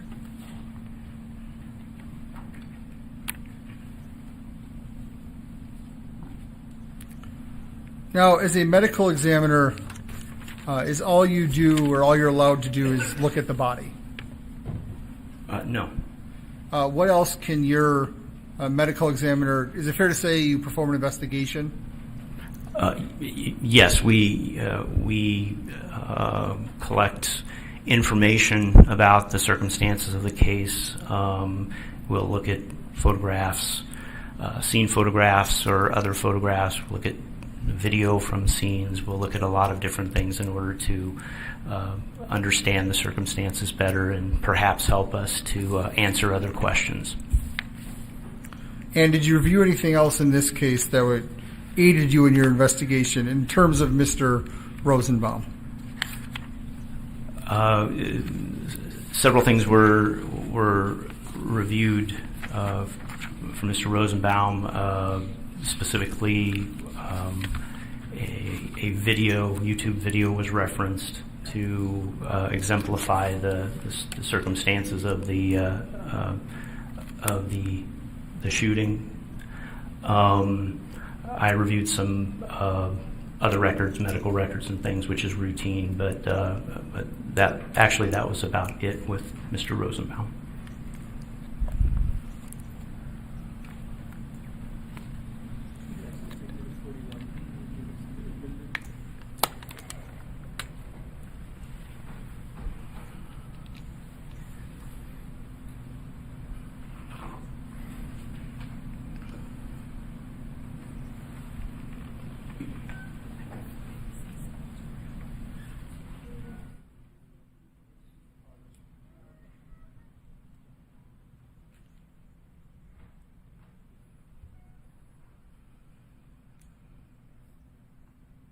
Dr. Rittenhouse, what is it marked as Defense Exhibit 41?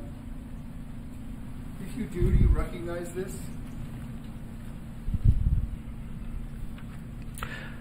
Yes. What is that?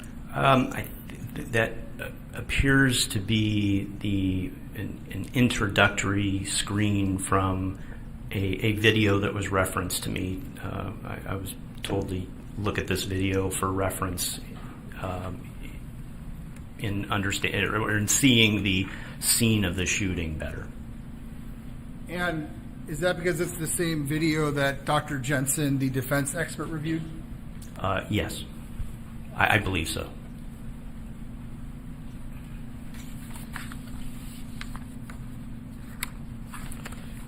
After watching that video, are you able to tell us anything about the first two gunshots?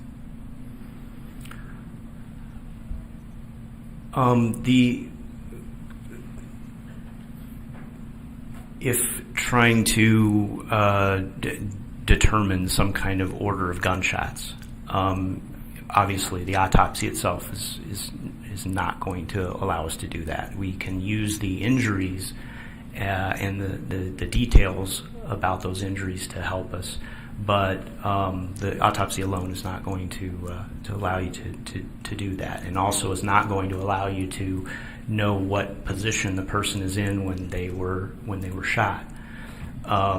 We put things in terms of anatomic position, but we seldom know exactly what position they were in when the gunshot wound was incurred. So the use of the video can sometimes be helpful in answering those questions. And really, with regards to the video, and there really was only one very small portion of that entire video that helps me, and I think that it's the portion where there's actually some sound, so I can hear the gunshots and see the position of Mr. Rosenbaum at that time that you hear the discharge of the weapon. And so that's what I use the video for, is mainly to see what position he was in when I hear those gunshots. And so really knowing that he had these gunshot wounds to different areas. He's got an entrance wound to the front of his body, the right groin. He's got an entrance wound to the upper back. He's got a graze wound to the head. And so in looking at the video and paying attention to his body position when I heard the discharge of the weapon, I was at least able to say that the only time during the interaction in which he could have incurred the gunshot wounds to the back and to the right side of the head is when he's more horizontal. And the only time that happens is the last two gunshot wounds. So I think the first two gunshot wounds are represented by the injury to the groin and the injury to the left thigh. There is it's not the greatest video not the clearest video, but right after the second gunshot wound, there's also some kind of a cloud. It seems there's some kind of a cloud of smoke or something like that. And I felt this was consistent with a bullet hitting the pavement and creating that cloud, and therefore that would be related to the injury to the left thigh. So really, that's how I use the video, just to determine when he's in position to receive certain gunshot wounds. So, Doctor, is your testimony that in the video you reviewed, which the jury has seen, the first gunshots are while Mr. Rosenbaum is facing Mr. Rittenhouse? Yes. And you said that at least one of those was intermediate, out to 4 feet away? Yes. And then you see in the video that Mr. Rosenbaum continues going forward, and he begins to tilt or fall. And is it your opinion, to a reasonable degree of medical certainty, that the back-to-front shots to the head and then the kill shot to the back would have been while he was falling or perpendicular to the ground? The only way that the trajectories of the gunshot wounds to the right side of the head and the back make sense is if he's more horizontal to the ground, and that is occurring at the time that the last two gunshot wounds are heard on the video.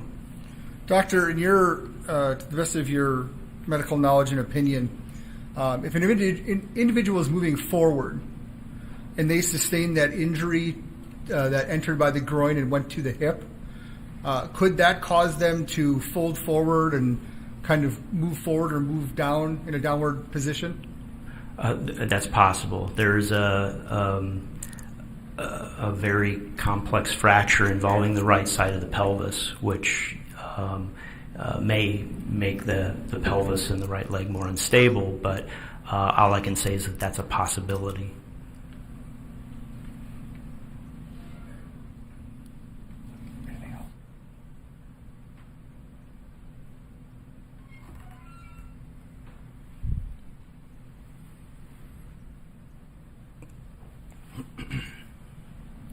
Doctor, we talked about this hand wound and how that occurred.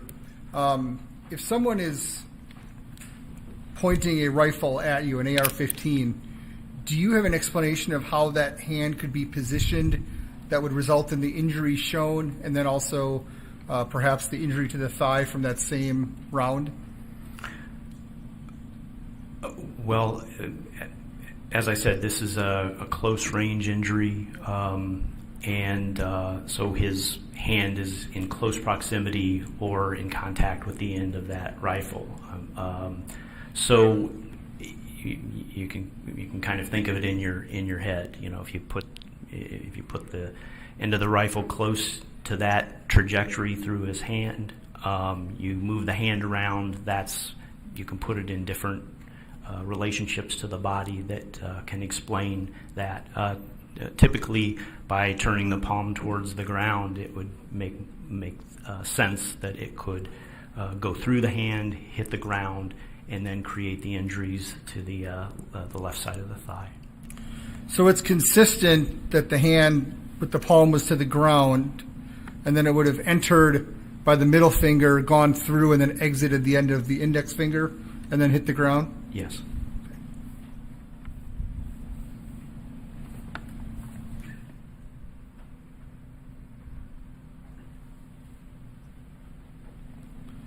And just to be clear, we've only heard 4 gunshots. Is it possible that the 4 gunshots caused all 5 wounds? Yes. I have nothing further. Thank you. Let's take a break. Please don't talk about the case during the break. Read, watch, or listen to any account of the trial.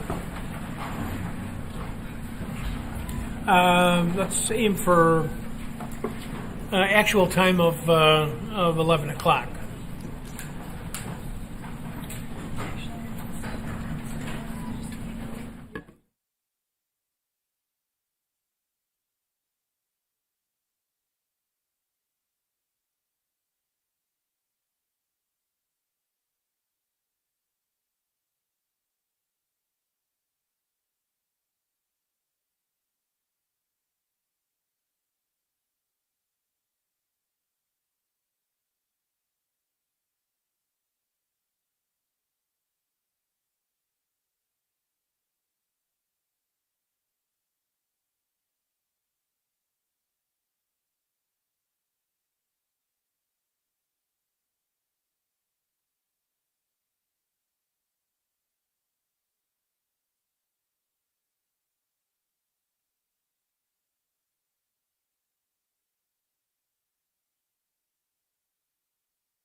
All right. We're on break until 11, so about a 12-minute break. Lunch is going to be starting relatively soon. Very interesting. You're watching the Kyle Rittenhouse trial live on Mercado Media and Snack Squad YouTube channel. Comment where you guys are tuning in from. What city, what state, what country you're watching from. We're hearing from Dr. Doug Kelly, forensic pathologist.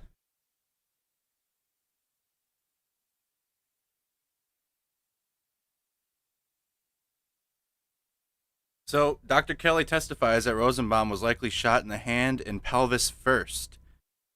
The fatal wound that entered the back was likely the 3rd or 4th shot Rittenhouse fired. Dr. Kelly bases this on a combination of looking at the wounds and video from the scene. Kelly says the injury to the groin that went through to the right side of the pelvis may have led to Rosenbaum falling forward. Quote, "It's a possibility." Oh. Master Chef. I guess they're done with the feed for now. I go back. Here we go. We can just do it on this one. Perfect. There we go. All right, we got Virginia, New Jersey, Oregon, all the way, the Ozarks. We need that new season. Menasha, Wisconsin. Washington State, Carly, thank you. Hello from Racine, Wisconsin. Montana viewer, welcome. I'm hungry as well. I was actually going to start getting my lunch going upstairs. I had to come back down when I heard that they were taking a break. Pennsylvania, welcome. Oklahoma City, Austin, Texas, Seattle, Washington. And guys, it might take a while to get that drone of footage that was really zoomed in. We're working on that. We're working on getting a video of that I can pull up, either if we can go back into the trial and take the video or wait for it to circulate online. Let me check in on that.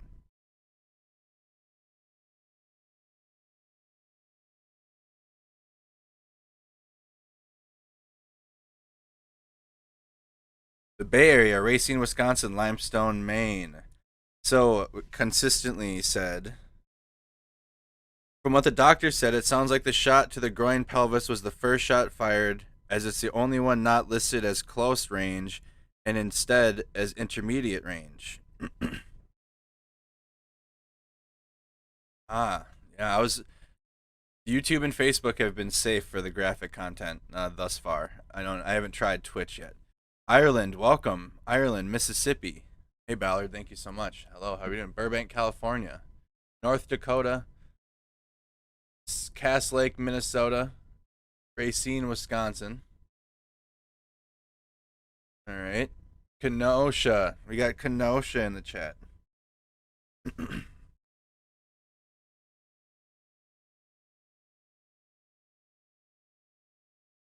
It's 9 a.m. here. You just wrapped up for breakfast. Twitch, you definitely can't stream the graphic. Yeah, I haven't tried. I haven't sent a signal out to Twitch. Other things to talk about too, right off the bat, when court started this morning, they had brought up there was somebody out taking video of the jury, and an officer noticed, and they took that phone, made that person, they made the person delete the video, and then they took the phone. So we haven't had an update from that yet, but that's what happened right away early on this morning. Again, yeah, jury video. There was at the bus stop to pick up the jurors, and there was someone out there taking a video of them, and an officer told that person to delete the video, and then they confiscated the cell phone. We are on a break right now. Yeah, we're on a temporary break until 10 a.m. Right. Yeah, so we got another 8-minute break or so. Where we're trying to get that, Cindy. We're trying to get the drone video. It's not anywhere online yet. So we're gonna go back and get a screen recording. If anybody has that, if anybody has quick ability to send us a screen recording of that, and they'll be back shortly. They're still in there. So we're not gonna leave or go too far. But we're gonna pull up that footage and look at it ourselves as soon as we can. You missed that part? Yeah, we're gonna go back in, and that's the other thing I wrote down is that FBI video. So for sure, I'll be mentioning the jury this morning, and then that FBI video is highlighted. We're gonna that was because it showed Rittenhouse, and it showed a different angle that we haven't seen. It showed it almost looking right at it, right in the space between the vehicles. Because it's always kind of been hard to tell, you know what I mean? We've gone through videos and certain things to try and see and see what's happening. But this video, the FBI video that they showed this morning, actually has a real clear image, not a clear image, but it's like a vantage point that is really easy to see. Yeah, and so I want to go through that with everyone again. And I only saw it once. So I'm not even gonna. I want to see it again fresh, and I want to do our slow-mo breakdown of it and all that, because even the previous slow-mo we did on Reg's stream, it appeared that Rosenbaum's arm his left shoulder had been extended. I can try to. I don't know if we have enough time.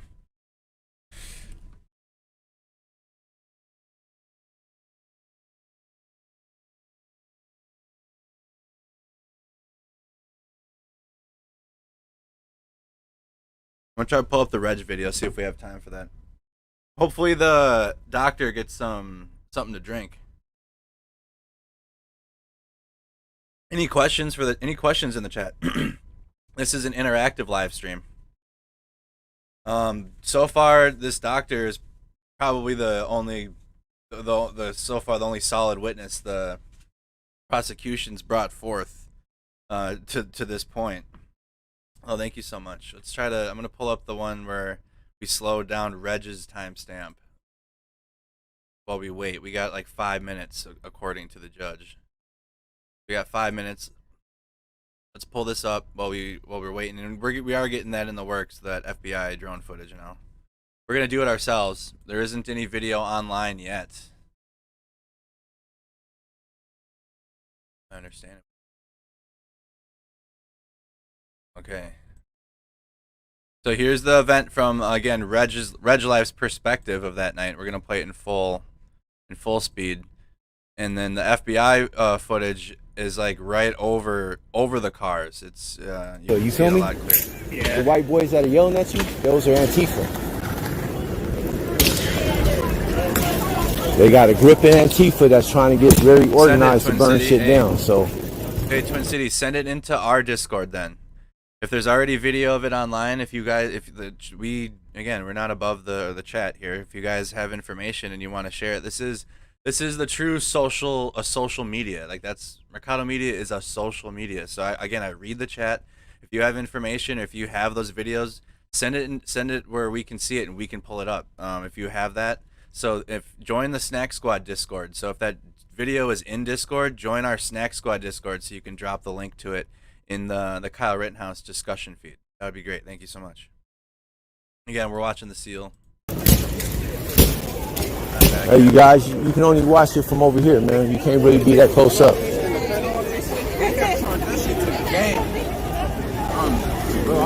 So between a certain part of a certain section of Black Lives Matter and maybe, I'm saying at least about 20 white dudes from Antifa, you can't get up close on the up on them, man.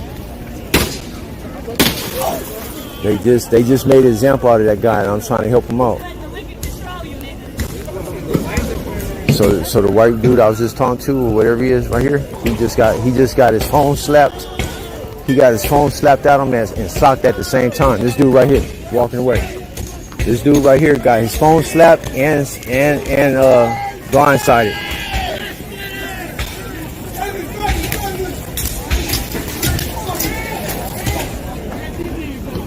So the orders you hear about yelling no cameras, them is white boys.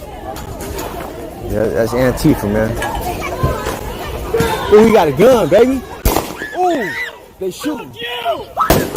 Ooh, he shot him. So this until we can go through the FBI footage, and we do have it. It's in the Discord apparently. The Discord link is we'll drop it. We'll drop the Discord link for everyone. It's easy on Snack Squad. Just on the there we go. All right, let's go back a little bit. Try to zoom slow-mo. Let's check the trial quick. What do we got? 10:58. Have the sound on so I can. Ooh, they shooting. All right. Right here.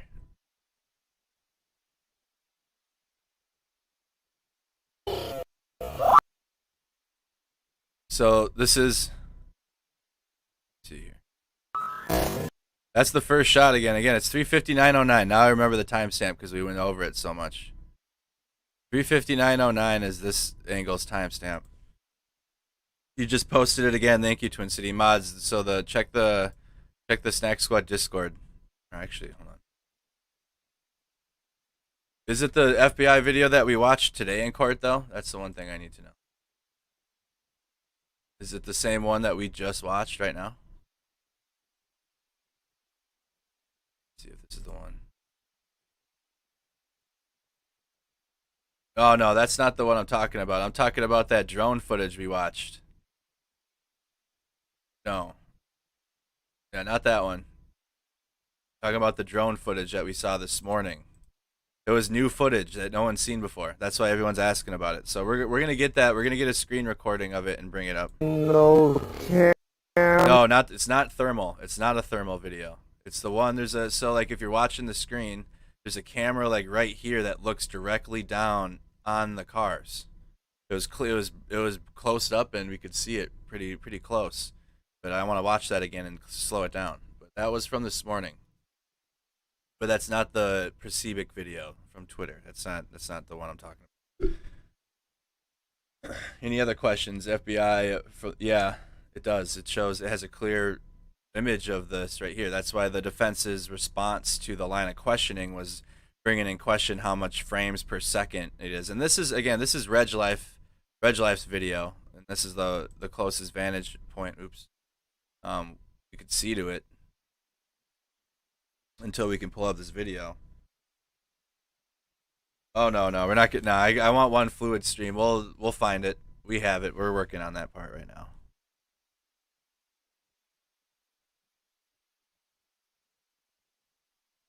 All right, it should begin. It's already 11. Take this time, like the video, follow the page. We got over 500 on Facebook watching, 518.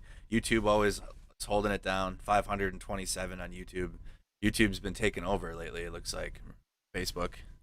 YouTube seems to be taking over. So shout out to everybody watching on all platforms. Thank you so much for engaging in the streams during this trial, asking questions. I'll try to answer as many as I can. And engage as much as I can. Again, the big story out of yesterday was the testimony of Gaige Grosskreutz and his response to the defense. I'll pull up the exact quote so I don't misquote. And I'll pull up that clip later during lunch break and we'll talk about it from yesterday. So Shrafasi to the defense asks Grosskreutz, and then this was yesterday. He specifically asked Grosskreutz, Kyle didn't fire until you advanced on him, and this is a quote. Kyle didn't fire until you advanced on him, dropped your hands, and lifted your gun at him, correct? And Grosskreutz responded, that is correct.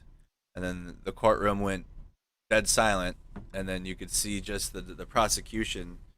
Prosecution was just, it was rough. It's been rough to this point for the prosecution. It's almost as if the defense has been given their case to this point, and it hasn't been the prosecution. But this doctor seems to be the first witness that's given new light, new information to certain details that we've been missing out. Thank you, Ginger. Thank you so much for becoming a member of Snack Squad. All right.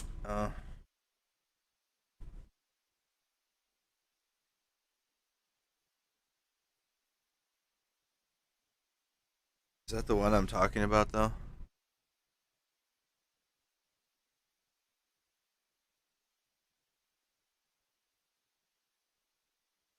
No, that's not the one.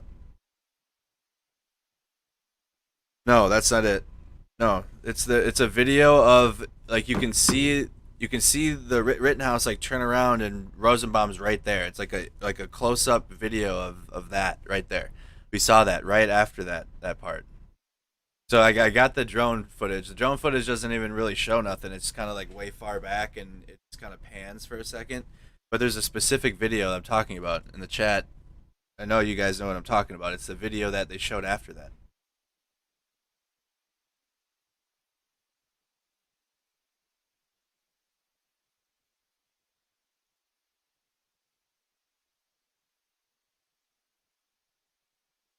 All right, here we go, y'all. Again, see you guys at lunch break. Hello? Would you come down, please? Yes.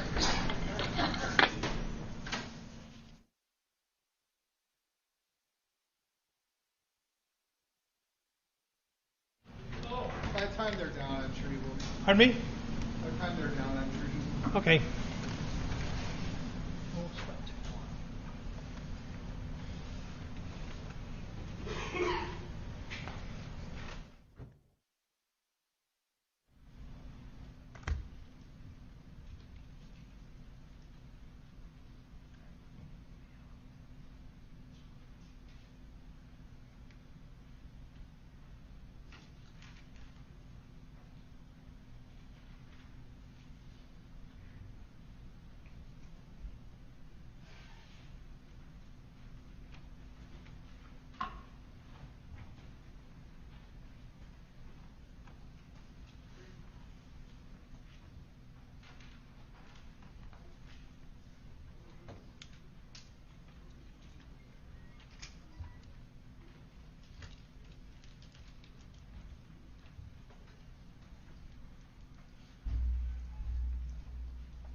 Okay, you may be seated.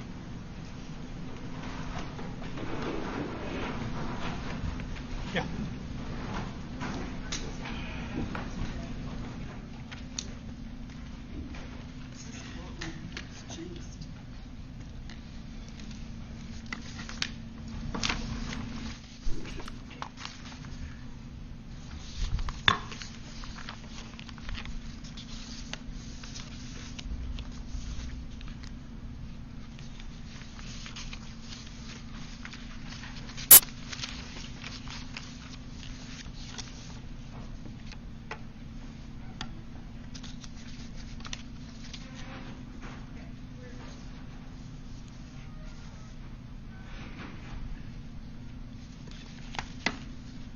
Good afternoon. It's still morning. Sorry, it's been a long day.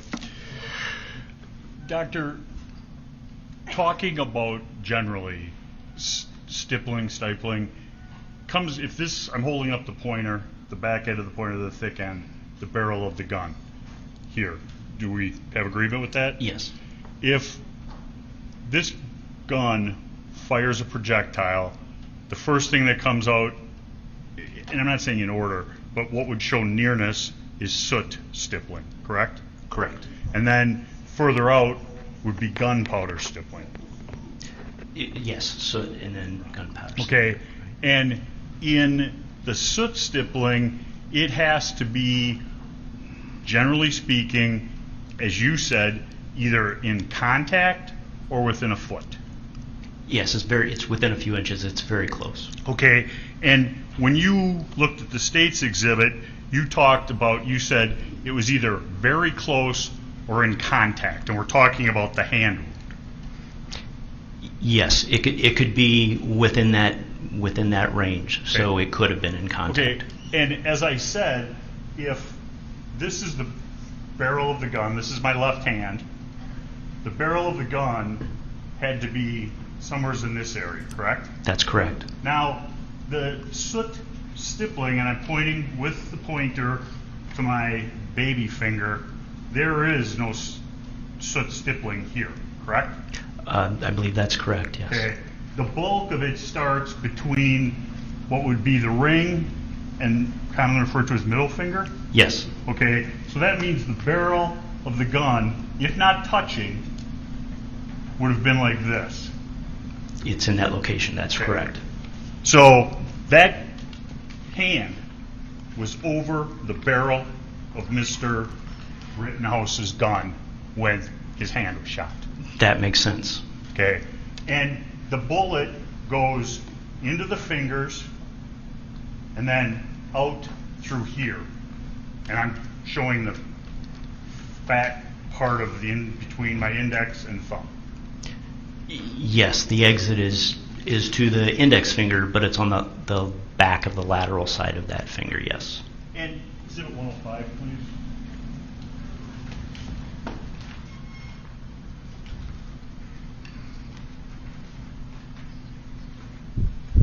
What we just went over, I'm showing you an exhibit up on the screen. It's been marked Defense Exhibit 105. You see that photo exhibit? Yes. Okay, and that's Mr. Rosenbaum's hand? His left hand, correct. Left hand, and you took that photograph, correct? Yes. Circle on here to the best of your ability where the soot starts.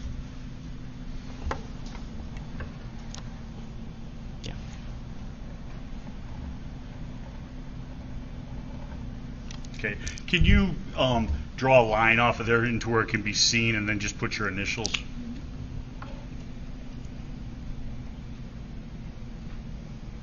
Thank you. And you've put the circle on the ring finger, correct? Correct. Leaving the baby finger uncircled and blank, correct? Correct. I don't see any. You don't see any soot there, right? Correct. Move Exhibit 105 into evidence. Objection? No. Proceed. Would ask to publish it to the jury. Already on the screen. Objection. Okay, go ahead.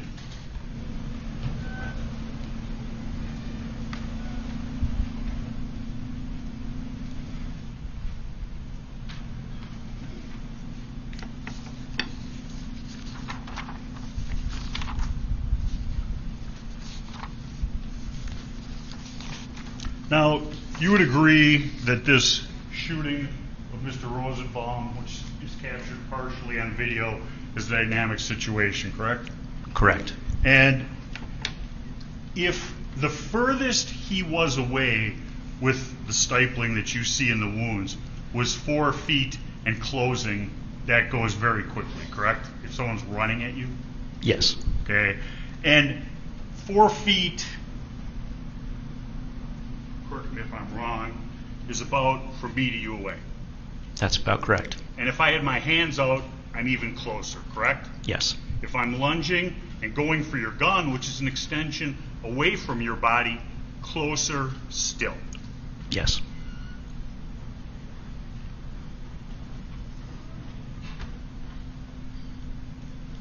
And you saw the video that Dr. Jensen reviewed, and he was running, correct? He was.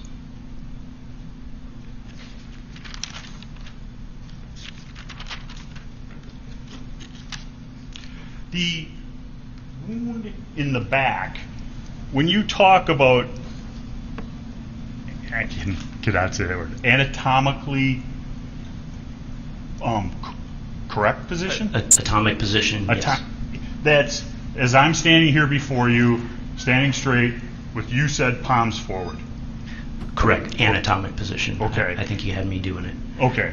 And the wound enters his back. That's correct. Okay. And goes down and across. Correct. Okay. We're not, and I know the prosecutor covered it, but we're not saying that he was turned and shot in the back, correct? That's correct. There's nothing in the hand shot that shows him, would lead you to believe that his hands are up like this surrendering, correct? That's correct. I did not see that in the video. And your theory or your belief to a reasonable degree of medical certainty is that he's in a horizontal position close to my client. The bullet goes in and across and down. That's correct. Okay, so once again, in the position of lunging would put you in a horizontal position, correct? It would. And there's some stippling to the wound in the pelvis, correct? Yes, to the lower abdomen above it. And that's not trying to, but there, it starts at the belt line and goes up, correct? That's right. Okay, and as it starts at the belt line and goes up, the reason it's not below the belt line is because he was wearing pants when he was shot, correct? Yes, that's right. And that was gunpowder stippling. That's correct. Okay, so that's basically 1 foot to 4 feet. Yes.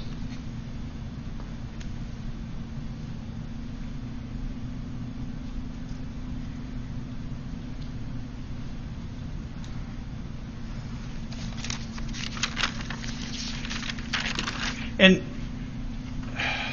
hate to jump around here, but the wound on Mr. Huber, I'm assuming at some point you pulled off that bandage that was on the wound? Yes. Okay. Now, was there stippling on that wound? There was, yes. Okay. And that wound was what kind of stippling? Gunpowder stippling, so that wound has the impacts from the gunpowder particles. Okay. A more dense distribution. Did you look at the clothing around the wound? On Mr. Huber? On Mr. Huber? Yes. Okay. And the clothing also had gunpowder residue? A little more difficult to say on the clothing. Mr. Huber's tank top, which was the item of clothing that came with him, that tank top it was a tie-dyed black and gray and white appearance, so made that very difficult. So in those situations, usually I will defer to try to opine if I can't tell for sure. Okay, so there's nothing in that gunshot wound that suggests that he wasn't in close contact with my client's firearm? That's right. Okay, and did you look at any video regarding that shooting? Yes, it's also included in that video provided. And the video shows that my client's lying on his back, correct? Yes. Mr. Huber grabs the firearm, correct? It appears so, yes. Pulls the firearm from one direction towards and into his chest, correct? They end up in that position. I don't know if he's pulling or what. I don't know what's going on there. Mr. Huber strikes him with the skateboard. The gun is not in his chest. Fair statement? Fair statement. Okay. When he's shot, the skateboard is in his right hand. The gun is now up in his chest.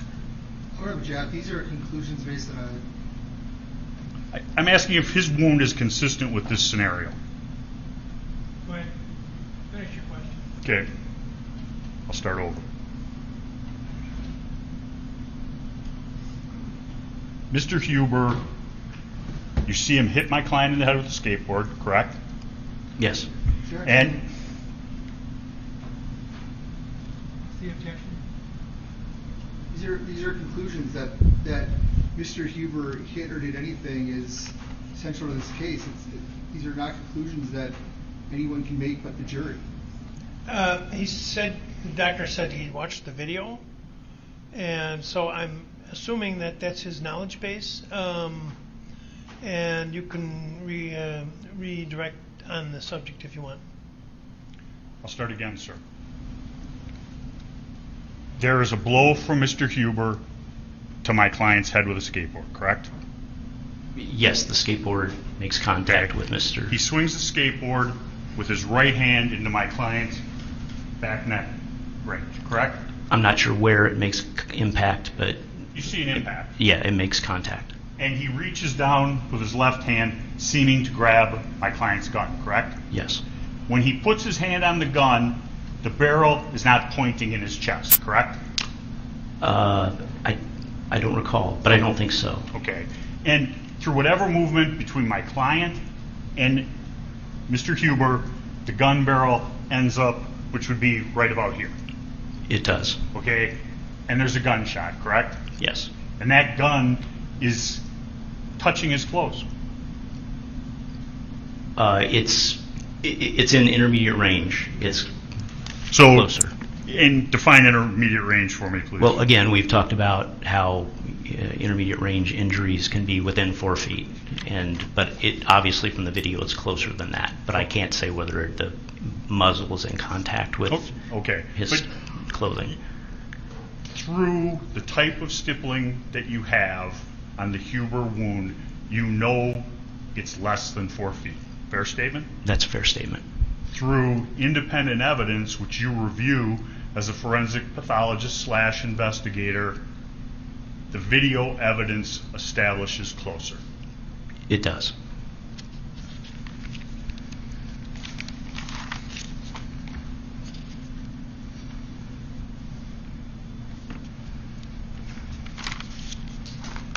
And just assume, for the purposes of this question, that the first shot from my client, moving back to Mr. Rosenbaum now, is the 0 shot, number 1. The fourth shot is 76 hundredths of a second after that. That is how fast the 4 shots were fired out of my client's gun. And he goes from the furthest 4 feet to touching the gun, correct? Yes. That calls for speculation. Doctor answered yes. Overall. And your opining regarding the order of shots, is that to a reasonable degree of scientific certainty or medical certainty? I apologize. Medical certainty, as I pointed out, from the autopsy findings alone, you can't put these in order. It's only by reviewing the video and simply looking at the orientation of his body and comparing that to the findings on the body that you can do that. So to that degree of certainty, it appears that he's in that horizontal position. And Mr. Krause asked it, the shot to the pelvis, you think is first? I think that makes the most sense. Okay. The shot that goes in the scalp, second? No, I think that the only orientation that makes sense with the trajectory of the gunshot wound to the back and the right side of the head is when he's in more of a horizontal position. So those two injuries must be the third and the fourth injuries. But that's the best I can do. The head wound goes back to front and from the top of the head down towards the forehead. That's right. Okay, so if I was charging like a bull and diving, that would be consistent. It would be. I have nothing further. Direct.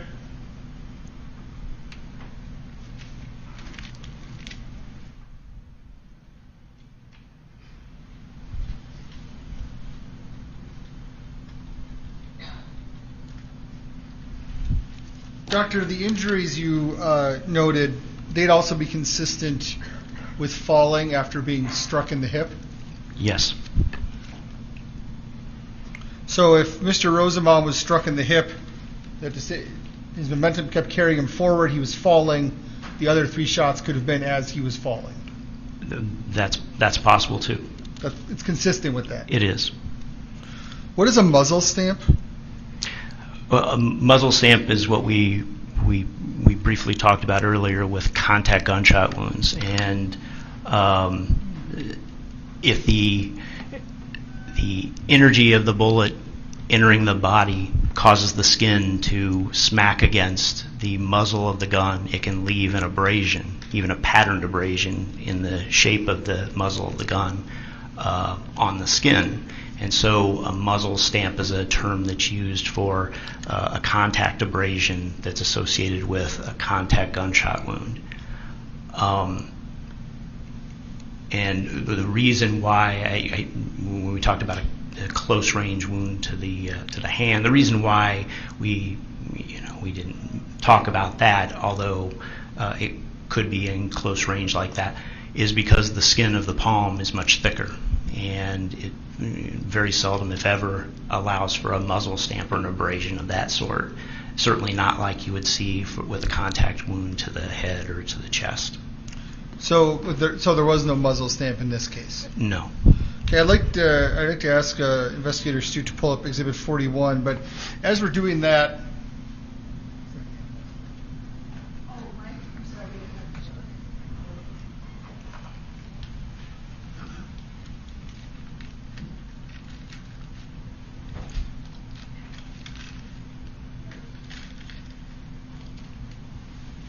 Doctor, if this is the gun, if you could stand up, please.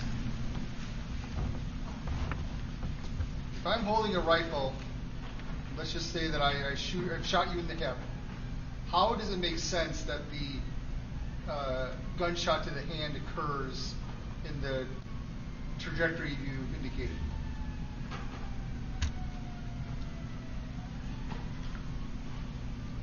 So if this points in the direction. Oh, thank you.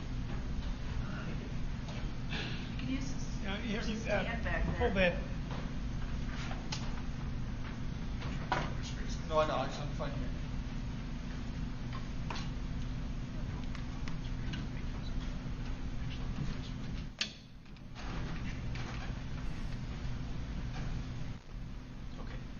So we're talking about the left hand. The injuries are to the palmar surface of the index and the middle fingers. The exit is to the side of the index finger. So obviously it's hard to do this completely, but it's like this. So in the anatomic position, it looks like that. But keeping in mind that your arm and your hand move in a lot of different ways. So if you were to take the hand and you were to be in a position in which the hand was like this with the palm kind of downward, you could orient this so that you could explain the gunshot wound going down and hitting the pavement, and then the fragments hitting the left side of the thigh. If you could put your hand out again, Doctor, like you had. So, but the barrel would have to be behind the injury, correct? Yes. So the bullet would have had to travel outside of the barrel, so the barrel would have been had to have been in front of or somehow separated from where the wound took place. Well, that's what I said. I can't tell that. This is a close range wound with soot, but there isn't going to be a muzzle stamp because of the skin of the palm. So it's within that distance, but whether it's in contact or whether it's just in front of it, of the entrance portion of the wound, or inches away, that's not something I can tell you.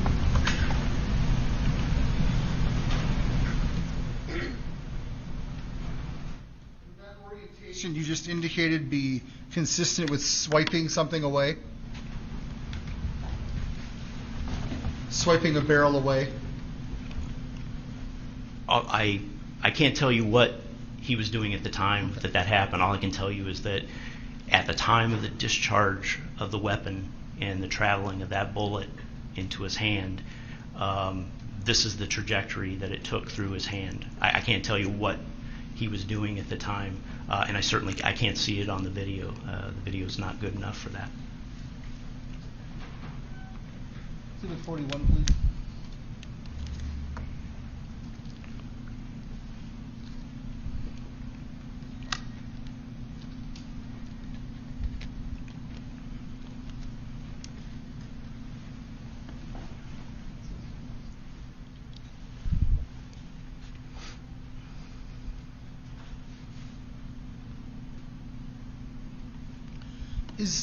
Could holding something in your hand, could that impact the wounds or the stippling or the soot or anything of that nature? You mean, well, I mean, if you're holding something in your hand and you're referring to some kind of something that's going to create an intermediary target or something, yeah, that can affect the appearance of wounds. You know, the injury might look very different in that case. So when Attorney Richards was talking to you about the wound to Mr. Rosenbaum's left hand, and there's blood everywhere and there's soot in many places, if he was holding, say, a handle of something, would you expect that the soot and the This calls for speculation. There's been no evidence whatsoever that he had anything in his hand. Questions must be asked to a reasonable degree of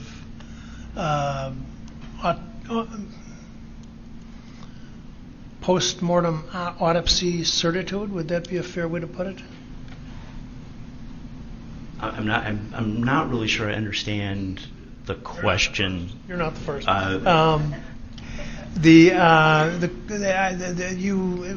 You hesitated before when asked about medical certitude, which is a common expression we use in the courts, and I'm trying to see what degree of, how would you phrase the degree of certitude with which you would typically respond?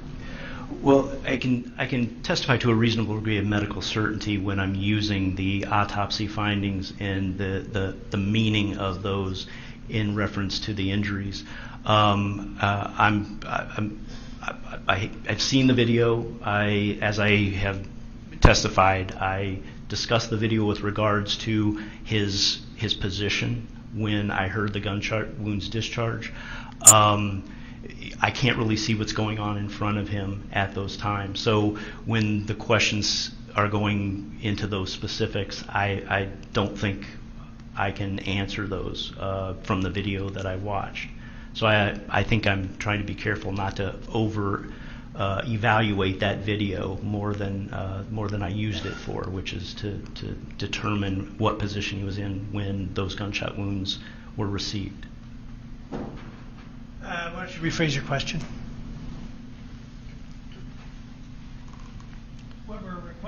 What's required here for the state, certainly, but frankly for both parties, but is a degree of certitude to which the physician can testify. The injuries and everything you testified to on the left hand, that's consistent with nothing being in his hand? It is, yes. Thank you. I'd like to direct your attention to Exhibit 41. If you can tell, is this the video that you reviewed in terms of both the shooting deaths of Mr. Rosenbaum and Mr. Huber? It is. I'd ask you to play the video until I ask you to stop.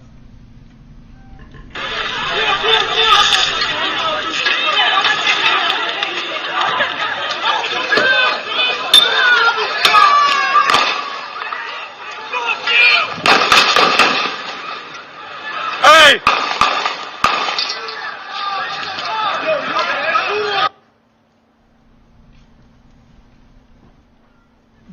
Can you see where on there you indicate that he would be positioned with the first shot? Yes, I can clearly see the reflection of light on his back, and I can see that he's upright when the first shot is heard.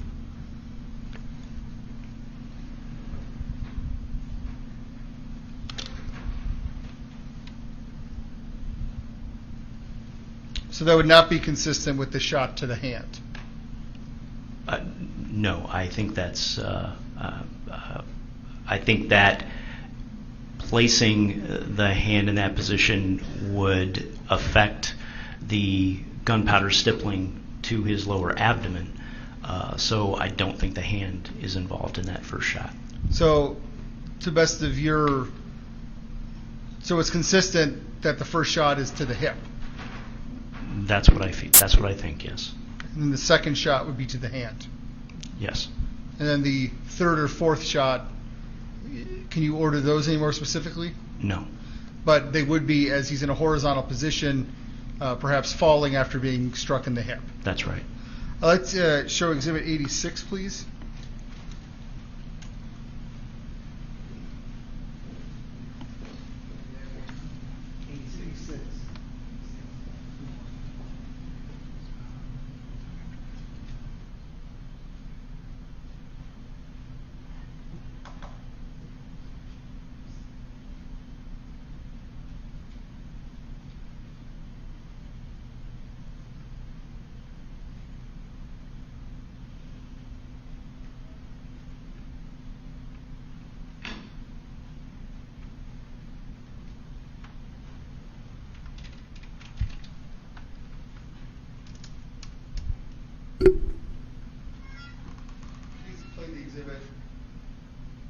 I'll ask you to pause it.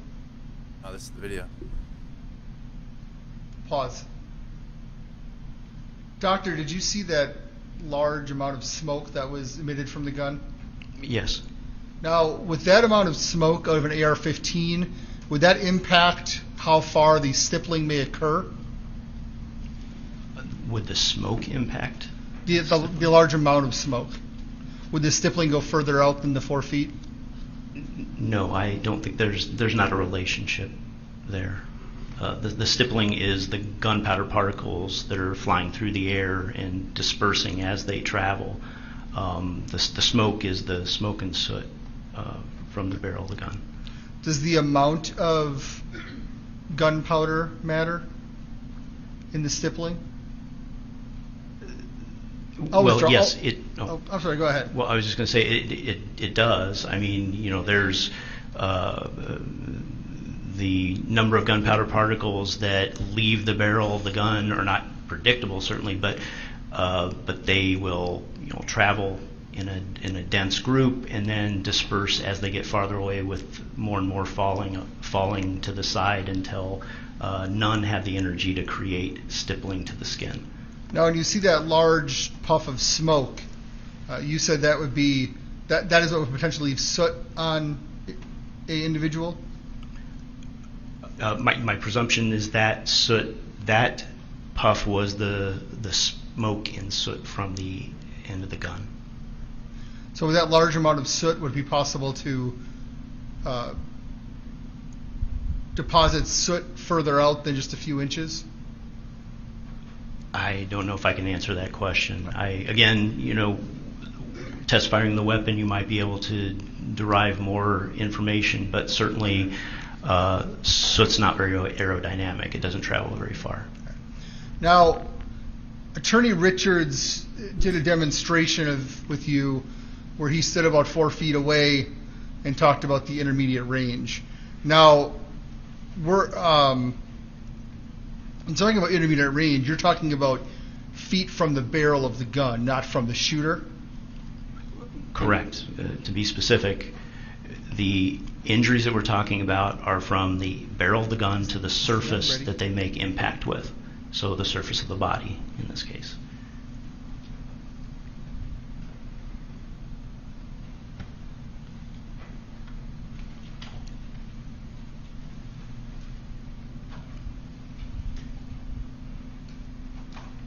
And you haven't seen the actual weapon in this case, have you? No, I have not.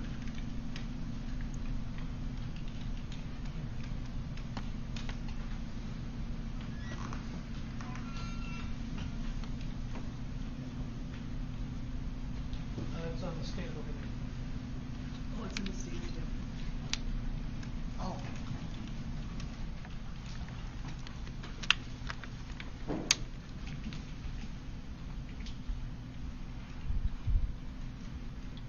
So, I'm going to ask Detective Venturini to point the gun at me. Check it again. Yeah. Check it again. No need.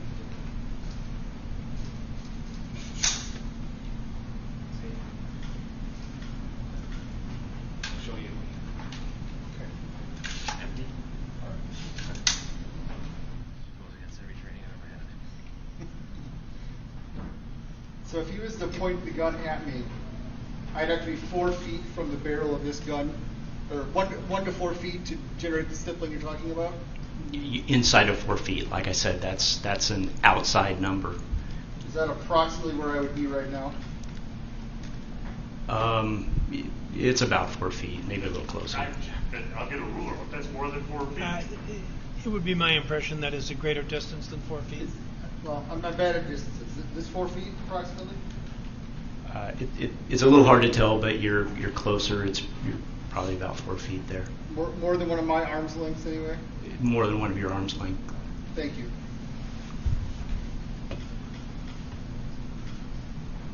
I'd rather further. Recross?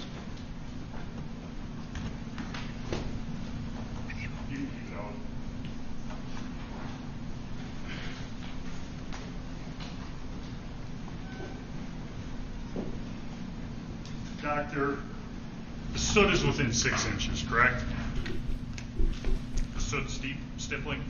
Oh, the soot. The soot is within inches. The intermediate gunpowder stippling is within 4 feet. Approximately, yes. And if the first shot is, you can hold it. Snatch that. Here, detective. See if it's down.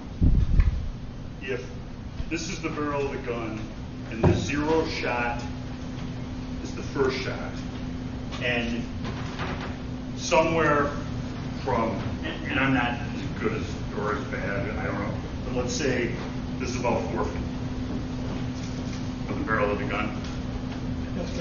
It's a little farther than 4 feet. Okay, so I'm even a little bit further. But from the furthest he is would be 4 feet. He could have been as close as here with the first shot, correct? Possibly, but the density of the gunpowder stippling it's pretty spread out, so I think it's a little further away. And I'm using my right hand because I'm going down. You know, these gloves got into court here about 10 years ago, and I understand there are appropriate times to use them, but not everything that... I don't know why I'm using it. I don't know why you're putting a glove on, to be honest with you. You're not going to get the cooties from that. I agree. All right. These are bigger. So Well, what difference does it make? It's the end of the gun, touching with my left hand like this. The heavy soot is right here. You're with your right hand, but yeah, The heavy. See, then I got to go to the other side. Yeah, you have to turn around. Can you switch with me? So if it's the left hand,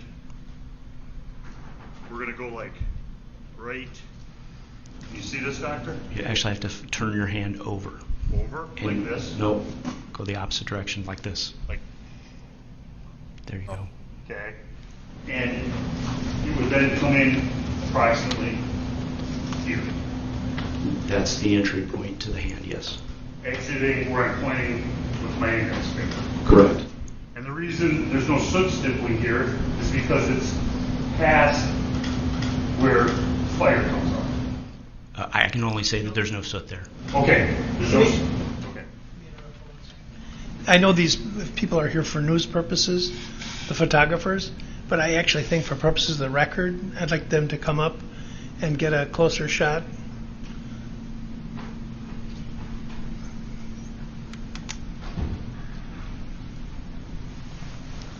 Am I positioning my hand correct? I believe so.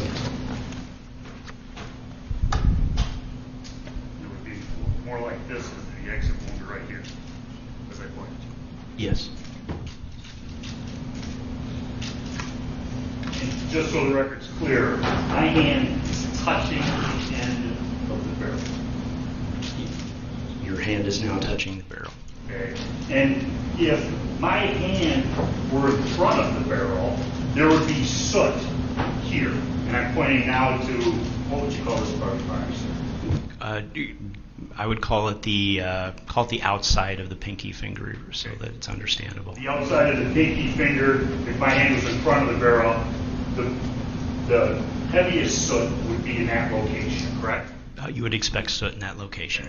And I'm sorry to interrupt you, but some of the jurors I don't think are able to see, so let's, you got your shot. So, you go ahead.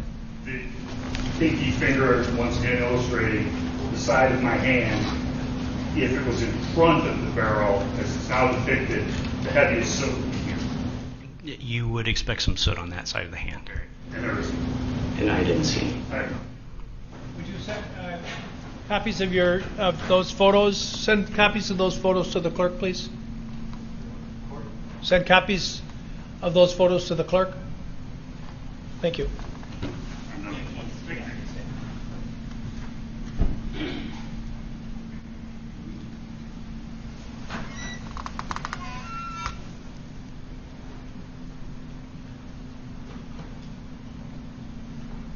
So, doctor, is it consistent if I'm approaching the detective and I'm struck in my hip, fracturing my hip, that I would fall, reach out with my hand and try to knock the gun away? That's a possibility. Am I positioning my hand correctly with the evidence?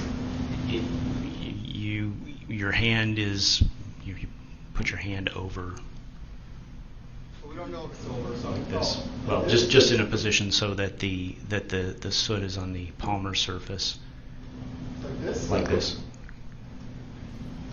So if you go in and you... So the entrance wound is here. No, the entrance wound is on the palmar surface, the undersurface. Palmar surface. So if you do it, Superman, and then turn your hand a little bit like this, you can put it in a position that there you go. Like this. Like that. So what you're saying is consistent with being shot here, momentum carried forward, and swiping at the gun. That would be consistent with the injuries you found. Those scenarios are possible. But my hand is positioned correctly to create the injuries that you found. That's the position that the hand has to be in. And then the bullet would have traveled down and potentially kicked up some bullet fragments and concrete and hit my leg. That's what I think happened. And then I would have continued down, and then the shot to the head and the mid-back would have occurred as I was falling down. As you were more horizontal to the ground, yes. Thank you. Nothing further. Doctor, when you get shot the first time, that doesn't cause you to go forward, correct? It shouldn't cause you to go forward, backward, or anything. So he already, Mr. Rosenbaum, already had to have forward momentum at a force to go from the zero shot to the second shot in 2.26 hundredths of a second to be in contact or right on top of that barrel, correct? Yes, he had forward momentum. Thank you. Nothing else? Nothing further. Okay. Thank you, Doctor. You may step down. Let's break for lunch. It has just arrived, I think, and we'll take until around 12:30. Any questions? Okay, please don't talk about the case. Read, watch, or listen to any account. See you later. All right. Welcome. You guys are watching State of Wisconsin versus Kyle Rittenhouse live on Mercado Media and Snack Squad's Facebook page. We just heard from Doug Kelly. who was just on the stand, forensic pathologist. Like the video, subscribe to the channel, follow the page. We're not going anywhere. I'm not quite sure what they're having for lunch. They usually announce that, actually. That's usually a part of the stream. Doug Kelly here being one of the bigger witnesses of the day thus far. Things to go over. This morning we had the jury, had issues with the jury.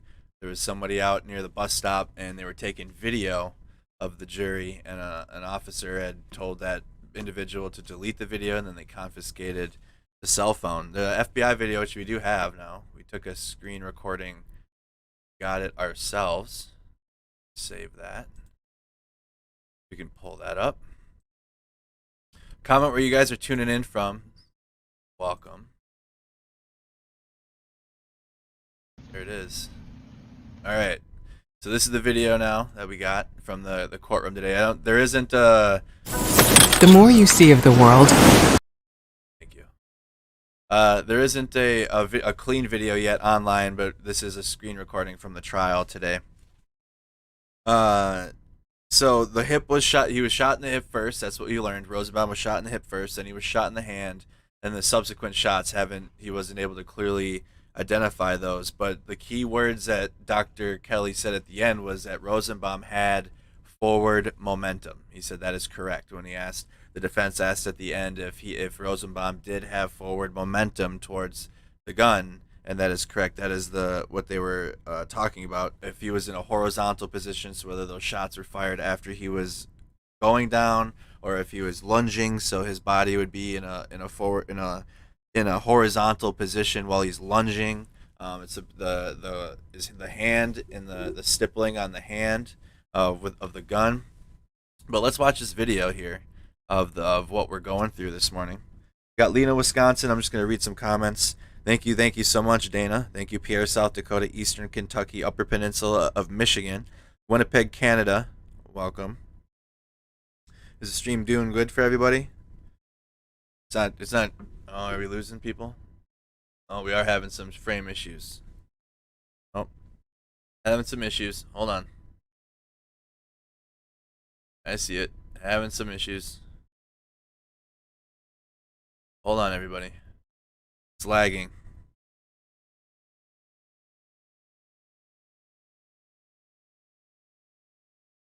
Yep. Well, stick with it. Sometimes it's Facebook. It is Facebook. Come on, you can do it. You can do it, connection.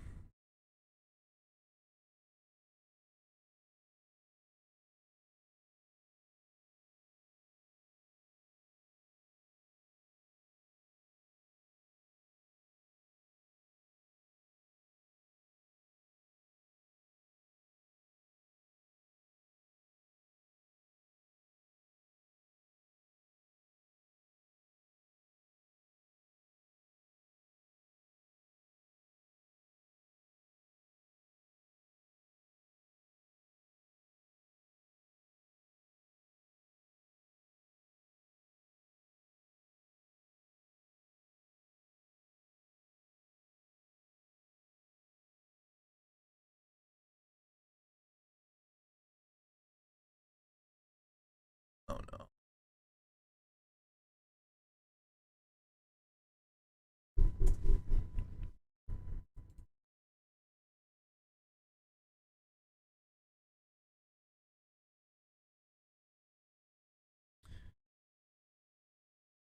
Come on, Facebook.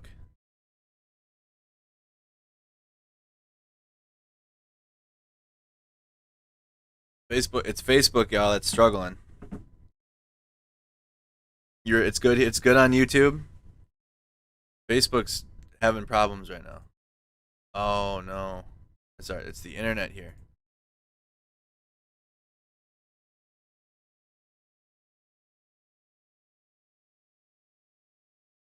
YouTube, can you guys see me still? I'm so tired of this internet.